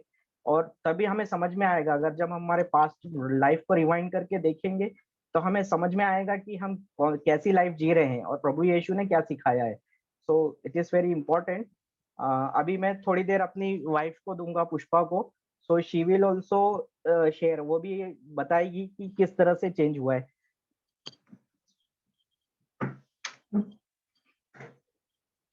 Praise God, hallelujah.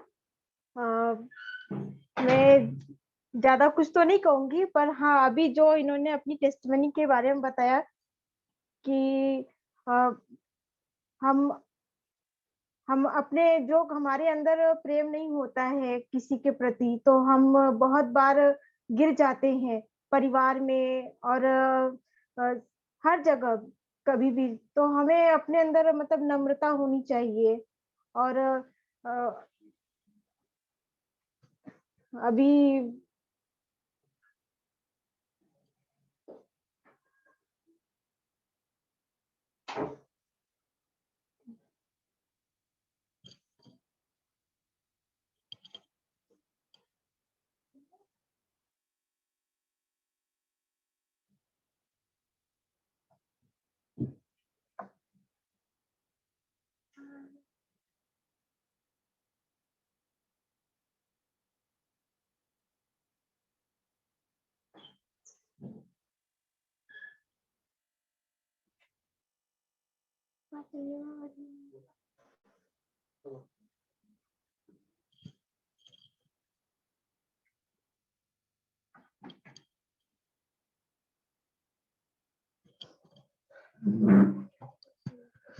Praise God, thank you Jesus. तो जब से वचन की शिक्षा को सीखकर हम, जब से मैंने चलना चालू किया है तब से तो मेरी लाइफ पूरी बदली हुई है। एंड नाउ आई एम जो ब्लेसिंग्स है, जो ऊपर वायदा दिया हुआ है और जो प्रार्थना में मांगते हैं, वो सारी चीजें मैं अनुभव कर पा रहा हूँ। जिस तरह से अभी अभी हमने सुना कोलोसियंस 2:7 में लिखा हुआ है, इसलिए उन्हीं से संयुक्त होकर जीवन बिताए। तो हम किस तरह संयुक्त होंगे? प्रभु यीशु ने जिस तरह से यूहन्ना के सुसमाचार अध्याय 5:15 वाक्य 4 से 5 में सिखाया है, मैं दाखलता हूँ, तुम हरी डालियां हो। अभी हमने पढ़ा है, तुम मुझ में रहो और मैं तुम में रहूंगा। तो यही है इसका मतलब, जब प्रभु यीशु की शिक्षाओं में हम बने रहते हैं और उसके अनुसार जीवन जीते हैं, तो हमारी लाइफ पूरी बदल जाती है। जो प्रभु यीशु की शिक्षाएं हैं और उस पर चलते हुए हम शैतान को हरा सकते हैं। और जो ये शैतान है, इसका बहुत बड़ा रोल है। ये दिखता तो नहीं है, पर बहुत चतुराई से अपना काम करता है। हमें पता भी नहीं चलता है कि we are operated by enemy. शैतान हमारे जीवन में कार्य कर रहा है। वो सिर्फ हमारे एक्शंस और हमारे कार्यों से ही पता चल पाता है। जिस तरह से आगे हम पढ़ेंगे, यूहन्ना अध्याय 15 वाक्य 10 से 12 में क्या लिखा है? यदि तुम मेरी आज्ञाओं का पालन करोगे तो मेरे प्रेम में दृढ़ बने रहोगे। मैंने भी अपने पिता की आज्ञाओं का पालन किया है और उसके प्रेम में दृढ़ बना रहता हूँ। मेरी आज्ञा यह है, जिस प्रकार मैंने तुम लोगों को प्यार किया, उसी प्रकार तुम भी एक दूसरे को प्यार करो। प्रभु यीशु ने यहाँ पर क्लियरली सिखाई है। हमने पिछली क्लास में भी सीखा था। प्रभु यीशु की आज्ञा है, जो ये दूसरी आज्ञा संत मार्कुस अध्याय 12 वाक्य 31 में भी पढ़ सकते हैं हम इसे, जो परमेश्वर ने प्रभु यीशु ने ये आज्ञा सिखाई है। मेरी आज्ञा यह है, जिस प्रकार मैंने तुम लोगों को प्यार किया, उसी प्रकार तुम भी एक दूसरे से प्यार करो। प्रभु यीशु का प्यार, it's agape love, it's unconditional love. प्रभु यीशु ने सब कुछ सहा, मतलब क्रूस के ऊपर में, क्रूस यात्रा में हमने सभी ने देखा क्रूस चालीसा में, और हमने वचन में सुना कि किस तरह से प्रभु यीशु को यहूदियों द्वारा ठुकराया गया, किस तरह से उनको प्रताड़नाएं दी गई। उनका कुछ दोष नहीं था, फिर भी किस तरह से उन्होंने सब कुछ सहा। हमें ये ब्लेसिंग्स, जो परमेश्वर के साथ वापस जो हमारा रिश्ता है उसे जोड़ने के लिए प्रभु यीशु ने अपने आप को न्योछावर किया, सारे दुख कष्टों को लिया। उसी प्रकार से प्रभु यीशु हमें बोल रहे हैं कि हमें भी हमारे दैनिक जीवन के, प्रभु यीशु ने कहा है ना, जो मेरा अनुसरण करना चाहता है वो आत्मत्याग करे, मतलब डिनाई योरसेल्फ एंड अपना प्रतिदिन का क्रूस उठाकर मेरे पीछे हो ले। इस तरह से बहुत बार सुना है कि लोग अपने आप ही समझ लेते हैं। मतलब मेरी मम्मी, जिस तरह मैंने बताया था कि कुछ तकलीफ हो रही शरीर में, तो मतलब प्रभु ने मुझे क्रूस दिया है, या कुछ कष्ट आ रहे, परेशानियां आ रही है, दुख तकलीफें आ रही है, या हम गरीबी में जी रहे हैं, तो हमें लगता है कि हमें क्रूस मिला है परमेश्वर से। पर इसके विपरीत हमने ऊपर पढ़ा, परमेश्वर तो प्रेमी परमेश्वर है, प्रेमी पिता है। उन्होंने प्यार किया, और उसी प्रकार से जैसे यूहन्ना 15:10 में लिखा है, यदि क्या लिखा है? मैंने भी अपने पिता की आज्ञाओं का पालन किया और उसके प्रेम में दृढ़ बना रहता हूँ। तो प्रभु यीशु भी परमेश्वर के प्रेम में दृढ़ बने हुए हैं, उनकी आज्ञाओं को पालन करके। तो उन्होंने जो हमें शिक्षा सिखाई है, अगर हम उसके अनुसार जीवन जीते हैं और उसी आज्ञाओं को, उनकी सिखाई हुई शिक्षाएं आज्ञा है, उन आज्ञाओं पर अगर हम चलते हैं, तो हम भी उनके साथ एक हो जाते हैं। और एक जिस तरह से स्टेम होता है ना, दाखलता, उसमें डाली जुड़ी रहती है। जब तक जुड़ी रहती है, कनेक्शन बराबर रहता है, तो सभी न्यूट्रिशंस जो है वो मिलता है दाखलता से डाली को, डाली से जो फूल फल को, और फल ग्रो करता है, उसमें फल नजर आते हैं पौधे में।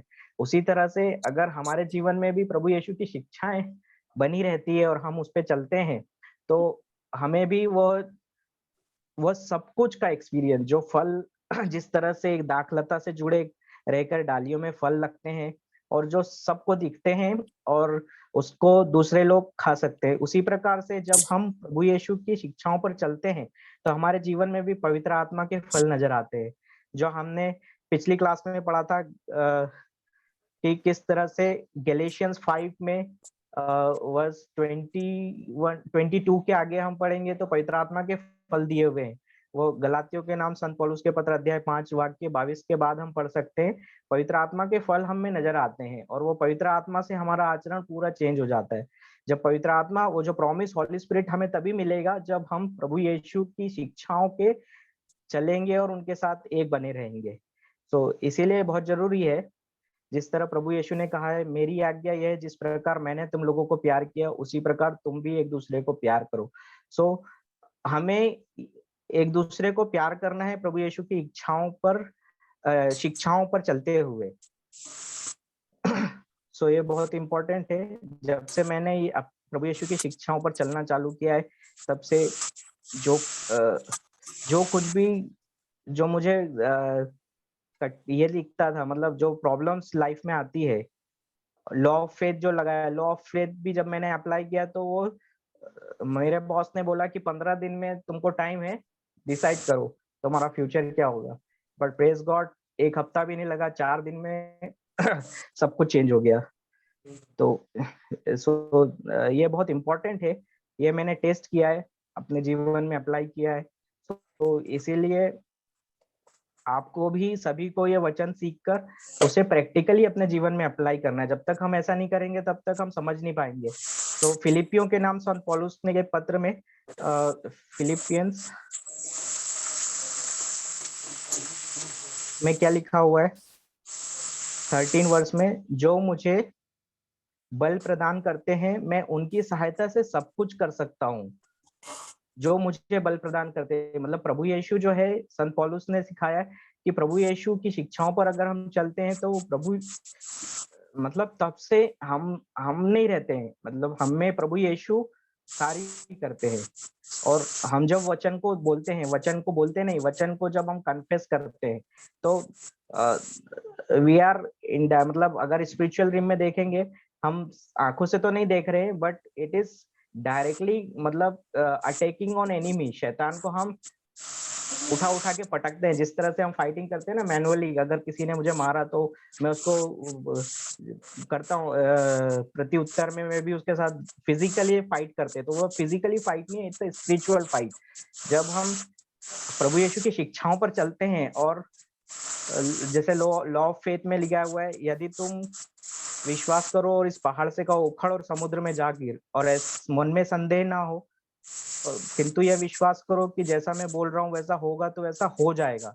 तो मार्कुस 11:23 में जो हमने लॉ ऑफ फेथ में सीखा है, अगर हम उस वचन को लेकर हम अपनी परिस्थिति को आदेश देते हैं, तो वो आदेश देने का जो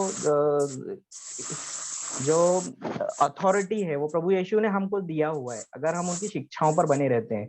जिस तरह से दाखलता के साथ हरी डालियां जुड़ी रहती है और फल लाती है, उसी तरह से हम भी हमारे जीवन में फलों का और पवित्र आत्मा के फलों का और उस अदृश्य शक्ति, मतलब जिसे हम बोलेंगे सुपर नेचुरल पावर, उस सुपर नेचुरल पावर से हम परमेश्वर से सब कुछ पा सकते हैं।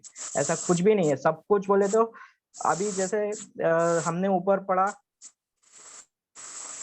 प्रभु यीशु में सच्ची दाखलता के साथ जुड़े रहकर इस जीवन की यात्रा में हम सब कुछ पाते हैं। मतलब परिवार में अच्छा स्वास्थ्य, मेरी फैमिली की हेल्थ, मतलब 1 साल से कोई भी डॉक्टर को विजिट नहीं किया, डॉक्टर के पास जाने का जरूरत ही नहीं पड़ा है, जैसे मैंने अपनी पहली क्लास में ही अपनी गवाही में बताया था। और अभी मेरी अर्थव्यवस्था, मतलब फाइनेंशियल जो सिचुएशन है वो इट्स अ मच बेटर, मतलब बहुत ही ये ठीक ठाक है, अच्छी है। और परिवार, मतलब पहले जो चैलेंजेस आते थे वो कुछ भी नहीं है। परिवार में प्रेम और शांति, जो प्रभु यीशु का प्रेम है वो सागर की तरह उमड़ पड़ा है। मतलब आई कैन एक्सपीरियंस, मेरे बच्चे, मेरी वाइफ, मेरी मम्मी, जब से मैंने अपने जीवन में ये अगापे लव सीखा है ना, जब प्रभु यीशु के उस पर चलना, तब से सब कुछ चेंज हो गया है। So it's my present life is exactly opposite to my previous life. मतलब पहले जो था कि मैं प्रॉब्लम्स के साथ टेंशन में जो जी रहा था वो लाइफ पूरी चेंज हो चुकी है। तो ये सब सबके साथ पॉसिबल है, क्योंकि सब कर सकते हैं हम। जो लॉ ऑफ फेथ है, जैसे लॉ ऑफ फेथ में हमने सुना था, जिस तरह से नियम जो होता है वो रेलवे वाला टिकट लेने का नियम है। अगर फ्लाइट में हम ट्रेवल कर रहे हैं या ट्रेन में ट्रेवल कर रहे हैं तो टिकट कंपलसरी है ना। एनीवन, मतलब कोई भी हो, वो चाहे वो छोटा मतलब एक गरीब हो, इंसान हो, या एक रिच पर्सन हो, या प्रधानमंत्री हो, सबको ट्रेवल करने के लिए टिकट लेना ही है। तो वो टिकट सब पे एप्लीकेबल है, वो लॉ सब पे एप्लीकेबल है। जिसी तरह से परमेश्वर का जो ये वचन है, इसका जो लॉ ऑफ फेथ है, मतलब विश्वास का नियम, जो हम विश्वास के साथ अथॉरिटी जो परमेश्वर प्रभु यीशु ने दी है, वो हम सब पर लागू होती है। इट इज नॉट लाइक कि वो मेरे साथ, मतलब मेरे पे वो वचन काम कर रहा है, आप पे नहीं है। अगर वह वचन मेरे लिए काम मेरी लाइफ में चेंज कर सकता है तो सबकी लाइफ में चेंज कर सकता है। इसलिए हमें क्या करना है, याकूब ने सिखाया है, जैसे जेम्स 4:7 में लास्ट क्लासेस में हमने सीखा है, आप लोग ईश्वर के अधीन रहे, शैतान का सामना करे और वो आपके पास से भाग जाएगा। कैसे अधीन होना है? लेट इट बी, मतलब जो चल रहा है लाइफ में, परमेश्वर को सब समर्पित कर दो। आपका आगापे लव, जो प्रभु यीशु ने जो शिक्षाएं दी है, उस शिक्षा पर कायम रहो। जब हम उस शिक्षा पर चलते हैं तो अपने आप ईश्वर के अधीन हो जाते हैं। और जब हम स्क्रिप्चर्स को, वचन को अपने मुंह से कन्फेस करते हैं, अपने मुंह से स्वीकार करते हैं, तो शैतान उससे जो वर्ड ऑफ, जैसे हिब्रूज 4:12 में हमने सुना है, सीखा है, इब्रानियों का नाम संत पौलुस के पत्र अध्याय 4:12 में, क्योंकि ईश्वर का वचन जीवंत, सशक्त और किसी भी दुधारी तलवार से तेज है। वह हमारी आत्मा के अंतरतम तक पहुंचता है और हमारे मन के भाव को तथा विचारों को प्रकट कर देता है। ईश्वर से कुछ भी छिपा नहीं है। मतलब हम जितना भी फिजिकली सोचते हैं कि हम घर के अंदर तो कर रहे, किसको पता चलेगा क्या मेरे घर में क्या चल रहा है। बाहर से एकदम अच्छे से प्रेजेंट करते हैं ना लोगों को। मैं भी वैसे ही करता था शुरू में, अच्छा है, बाहर से तो बहुत अच्छा दिख रहा है, ये तो कितना अच्छा फैमिली है, सब अच्छे है, पर अंदर क्या भरा हुआ है वो तो मैं ही जानता हूँ, और परमेश्वर जानता है, क्योंकि परमेश्वर हृदय देखता है। जैसे हम सामुएल के ग्रंथ में पढ़ेंगे, जैसे के पुत्रों में से जब सामुएल परमेश्वर की आज्ञा, परमेश्वर की वाणी सुनकर उसके घर गया, तो उनने देखा फिजिकली उसके सभी बड़े बेटे फिट है, एकदम आर्मी मैन है। मतलब नया राजा चुनना है तो उसको अभिषेक करना है, तो फिजिकली तो सब बढ़िया दिख रहे हैं, बट जो डेविड था, दाऊद था, वो तो फिजिकली कैसा दिखता, बच्चा था वो। उसकी ना वो फिजिकली सोल्जर दिख रहा है, ना राजा बनने के लायक दिख रहा है, तो किसी ने सोचा भी नहीं था। पर परमेश्वर ने उसका हृदय देखा और उसे चुना। तो उसी प्रकार से हमारे भी जीवन में हम भले ही कितनी भी बुरी लाइफ जिए, बट परमेश्वर को सब पता है। प्रभु हमसे फिर भी प्यार करता है, प्यार करना नहीं छोड़ता है। इसीलिए जब हम अपने आप को ईश्वर के अधीन कर लेते हैं और शैतान का सामना पवित्र वचनों को कन्फेस करते हुए करते हैं, तो वो वचन जो शैतान को चुभते हैं और वो हमारे पास फटक नहीं सकता है। और जितनी बार आप वो वचन को दोहराते हैं, वो हम उस शैतान को, जिस तरह से आपने धोबी घाट देखा है कभी फिजिकली, मतलब पुराने टाइम में मैंने मूवीज वगैरह में देखा होगा, धोबी कपड़े लेता है ना और धोबी घाट पे ठोक ठोक के जम के मारता है। उसी प्रकार से जब हम पवित्र वचन लेते हैं तो हम भी वो जो पवित्र वचन के द्वारा शैतान को उठा के मारते हैं। तो इट इज लाइक सेम कि शैतान का सामना हम कैसे कर रहे हैं, वो शैतान क्यों भागता है, इसीलिए कि पवित्र वचन उसे चुभता है और वह हमारी लाइफ से भाग जाता है, उसका काम करना खत्म करता है, और पवित्र आत्मा हमारे जीवन में कार्य करता है, जो हमारे विचारों को प्रकट कर देता है और हमारी लाइफ में सब कुछ चेंज दिखता है। So we need to open our mouth and start confessing scripture to fire शैतान फ्रॉम आवर लाइफ।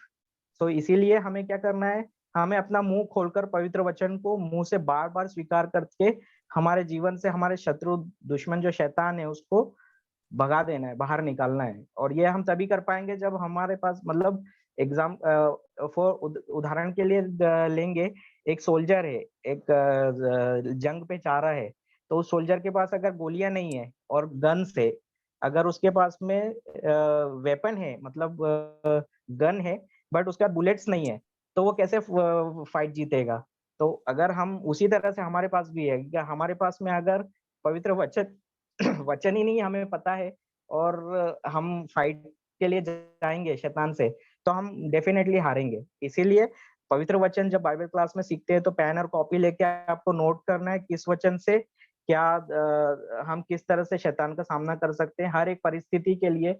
जब जो परेशानियां होती है जैसे फाइनेंशियल क्राइसिस आ गए तो उसके लिए क्या पवित्र वचन है, अगर बीमारी आ गई लाइफ में तो उसके लिए वचन क्या है।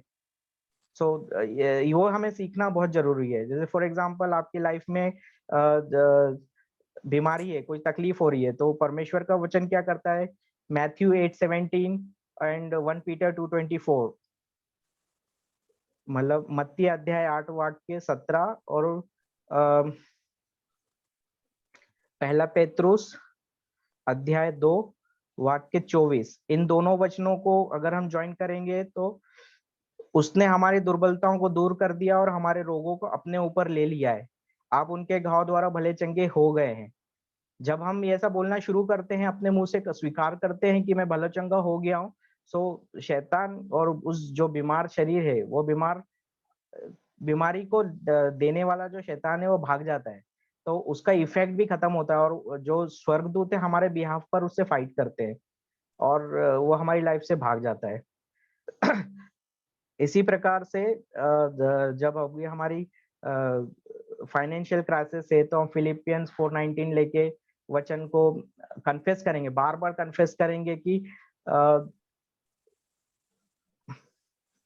मेरा ईश्वर आप सबको महिमान्वित कर, प्रभु यीशु द्वारा आपकी सब आवश्यकताओं को पूरा करेगा।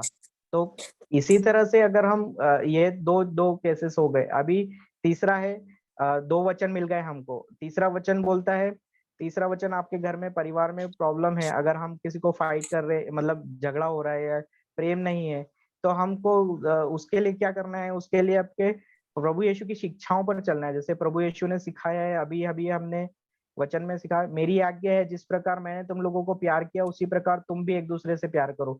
जब हम जो शैतान की बताए हुए रास्ते पर न चलते हुए प्रभु यीशु के बताए हुए रास्ते पर चलते हैं और उनकी शिक्षाओं को अपने जीवन में लागू करते हैं, अप्लाई करते हैं, तो अपने आप चेंज होता है, अपने आप बदलाव नजर आता है। उसी प्रकार से रोमन्स चैप्टर 10 वर्स 10 में क्या लिखा हुआ है, हृदय से विश्वास करने पर मनुष्य धर्मी बनता है और मुख से स्वीकार करने पर उसे मुक्ति प्राप्त होती है। तो जब हम अपना मुंह खोलकर पवित्र वचन को अपने मुंह से बार बार स्वीकार करते हैं तो वो जो मुक्ति है, जो शैतान ने जो बॉन्डेज दिया है या जो बांध के रखा है, वो सब उसके कार्य खत्म हो जाते हैं और हम मुक्त हो जाते हैं उसके इस शैतान के जो कार्यों से हमें छुटकारा मिलता है और पवित्र प्रभु यीशु के प्रेम का जो अनुभव हम कर सकते हैं।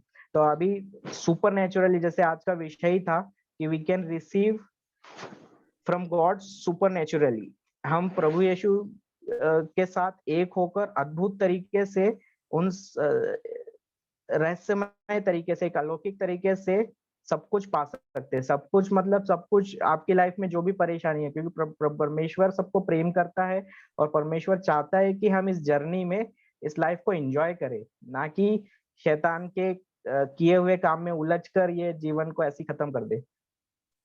मतलब शैतान जिस तरह से अभी हमने जॉन 10:10 में सुना है, चोर आता है चुराने, मारने और नष्ट करने, पर प्रभु यीशु क्यों आए हैं, मैं इसलिए आया हूं कि तुम जीवन पाओ, परिपूर्ण जीवन पाओ। परिपूर्ण जीवन हमें तभी मिलेगा जब हम परमेश्वर के प्रभु यीशु की सिखाई हुई शिक्षाओं को अपने जीवन में अप्लाई करके उस वाइन से, उस सोर्स ऑफ ब्लेसिंग जो स्टेम है उससे जुड़े रहते हैं, प्रभु यीशु से हम एक साथ जुड़े रहते हैं। तो ये बहुत जरूरी है कि प्रभु यीशु की शिक्षाओं को अपने जीवन में अप्लाई करना और विश्वास के साथ सामना करना। मतलब क्या होता है, जब हमने कन्फेस कर लिया स्क्रिप्चर्स, तो क्या होता है, जैसे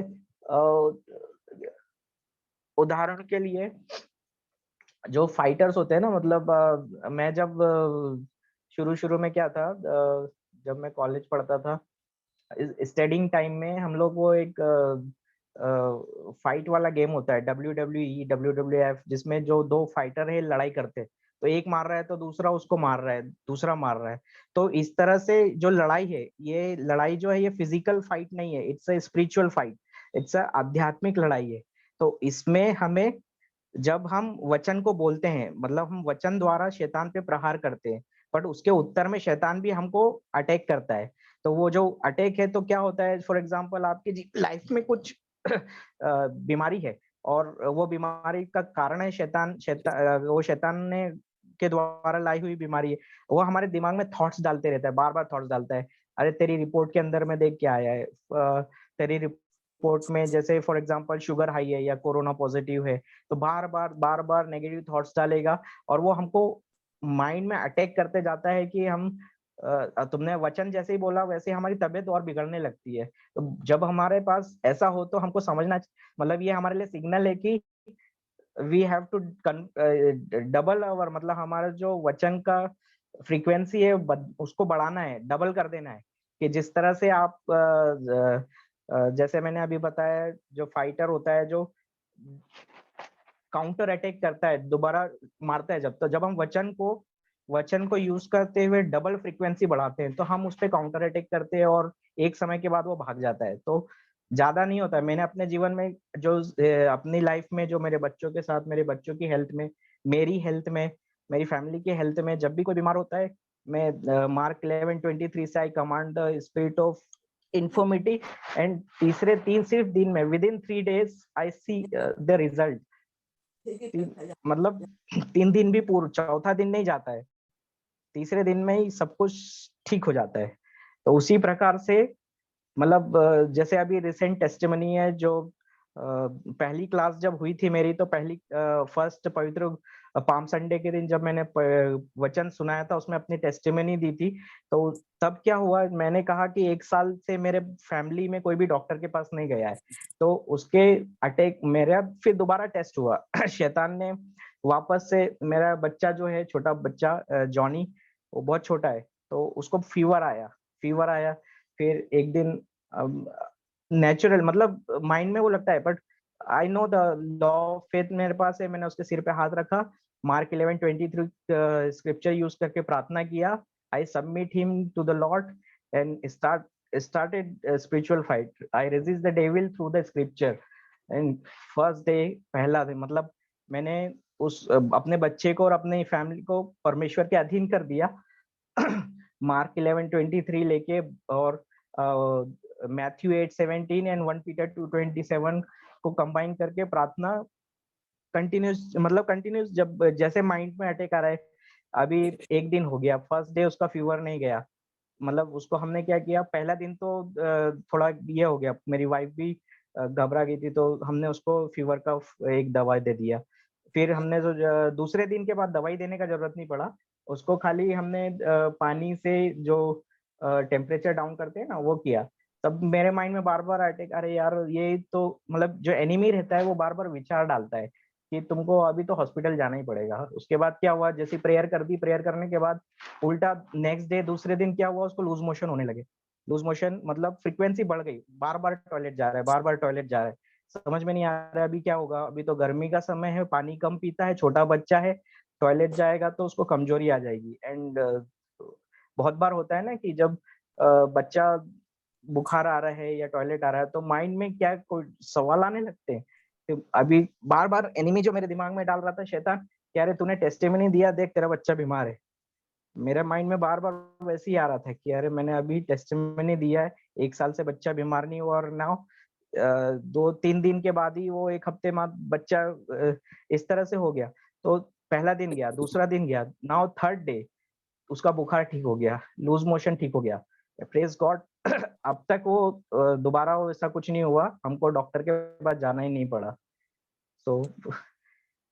so this is how I fight with the thoughts. और इस तरह से मैंने उन विचारों पर लड़ा, और अपने जीवन में ये सिर्फ एक बार नहीं, पिछले 1 साल से इसी तरह से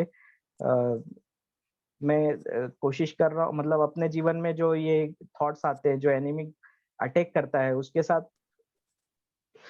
पवित्र वचन के साथ खड़े रहकर उस पर शैतान का सामना करके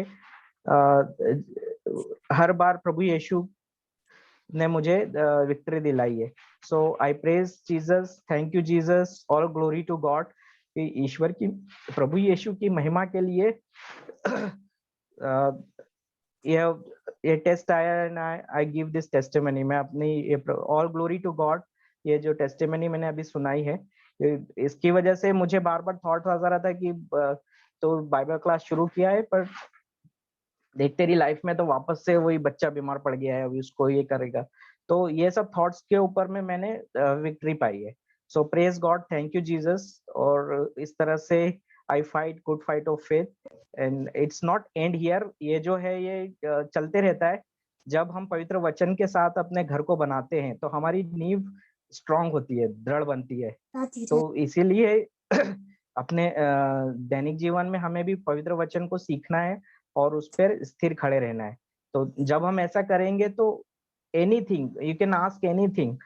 आपको जैसे मैंने अभी बताया, मेरी आर्थिक जो फाइनेंशियल क्राइसिस, या मतलब जो एनिमी आया था अटैक करने की, देख तेरा जॉब जाने वाला है, तेरा घर का इतना बड़ा लोन है, वो सब मेरे माइंड में अटैक हो रहा था। पर इट्स प्रेज गॉड कि वो वचन को कन्फेस करके उससे बाहर आ गया। Now situation is different. मतलब 2 बार वी रिसीव, मतलब पेंडेमिक में जहां सबकी जॉब गई है, सबका सैलरी कम हुआ है, हमको 2 बार इंक्रीमेंट मिला है। Praise God. मेरी टीम के साथ, मेरी टीम जहाँ 6 लोग थे वहां 12 लोग हो गए।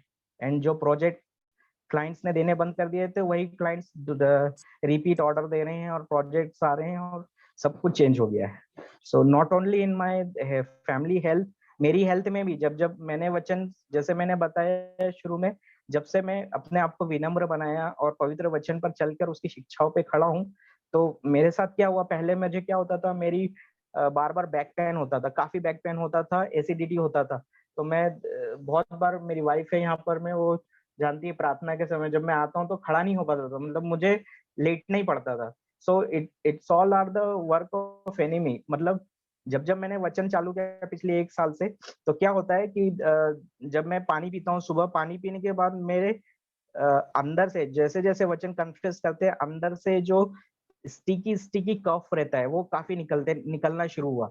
निकलते गया। प्रेस गॉड कि 6 और 8 मतलब पिछले 1 साल से अभी तक मुझे वो दोबारा नहीं हुआ। मतलब ऐसे थोड़ा बहुत बीच बीच में हुआ था, बट ये धीरे धीरे अंदर जो शैतान का किया हुआ कार्य है, मतलब वो स्टिकी थिंग्स है, वो स्टिकी जो कफ है वो निकल गया। अभी मम्मी बार बार मेरी बोलती है कि अरे मेरे को अस्थमा है, तेरे को भी होता है।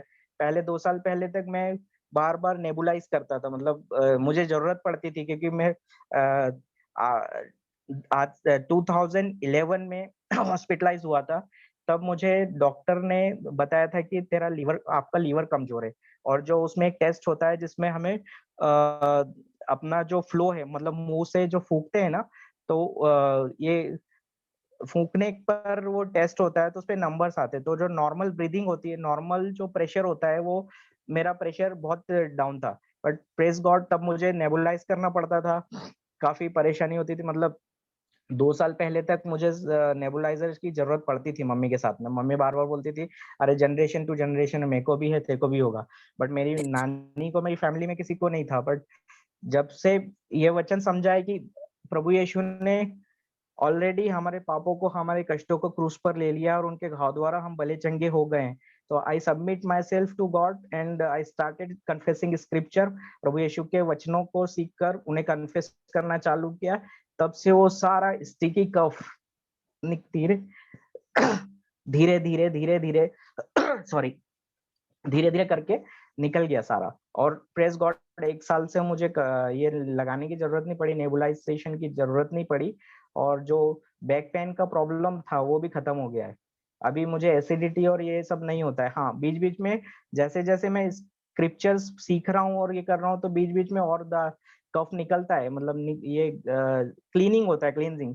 सो जैसे लास्ट क्लास में हमने सीखा था जॉन 15:3 में, योहन अध्याय 15 वाक्य 3 में, उसमें क्या लिखा है, मेरी शिक्षाओं द्वारा तुम शुद्ध हो गए हो। तो ये जो शुद्ध है, मतलब प्रभु यीशु के वचन द्वारा मेरा अंतरतम जो है शुद्ध होते जा रहा है। इसको रियलाइज करने के लिए मतलब ये जो गवाही है प्रभु यीशु की महिमा के लिए, परमेश्वर की महिमा के लिए मैं बता रहा हूँ यहाँ पर कि मेरे साथ जो हुआ इट्स जो पहले जो तकलीफें होती थी वो अभी खत्म हो गई है। So all glory to God, thank you Jesus, we praise you Jesus. आइए हम क्लोजिंग प्रेयर करेंगे। हे प्रेमी स्वर्गीय पिता, हम आपकी स्तुति करते हैं और आपको धन्यवाद देते हैं। आज हमने आपके पवित्र वचनों को सीखा है प्रभु, हमारे दैनिक जीवन में हमें आपकी शिक्षाओं का पालन करने की कृपा प्रदान कीजिए ताकि हम वचन के सिर्फ श्रोता नहीं बल्कि वचन के पालन करता बने और प्रभु यीशु में एक होकर सच्ची दाखिलता के साथ एक जुड़े रहकर इस जीवन की यात्रा में सब कुछ हर एक उद्देश्य जो हम प्रार्थना में मांगते हैं एक रहस्यमय ढंग से अलौकिक तरीके से सुपर नेचुरली प्राप्त कर सके। यह प्रार्थना हम करते हैं हमारे प्रभु यीशु मसीह के नाम पर। आमीन, आमीन, आमीन। Thank you Jesus, praise you Jesus.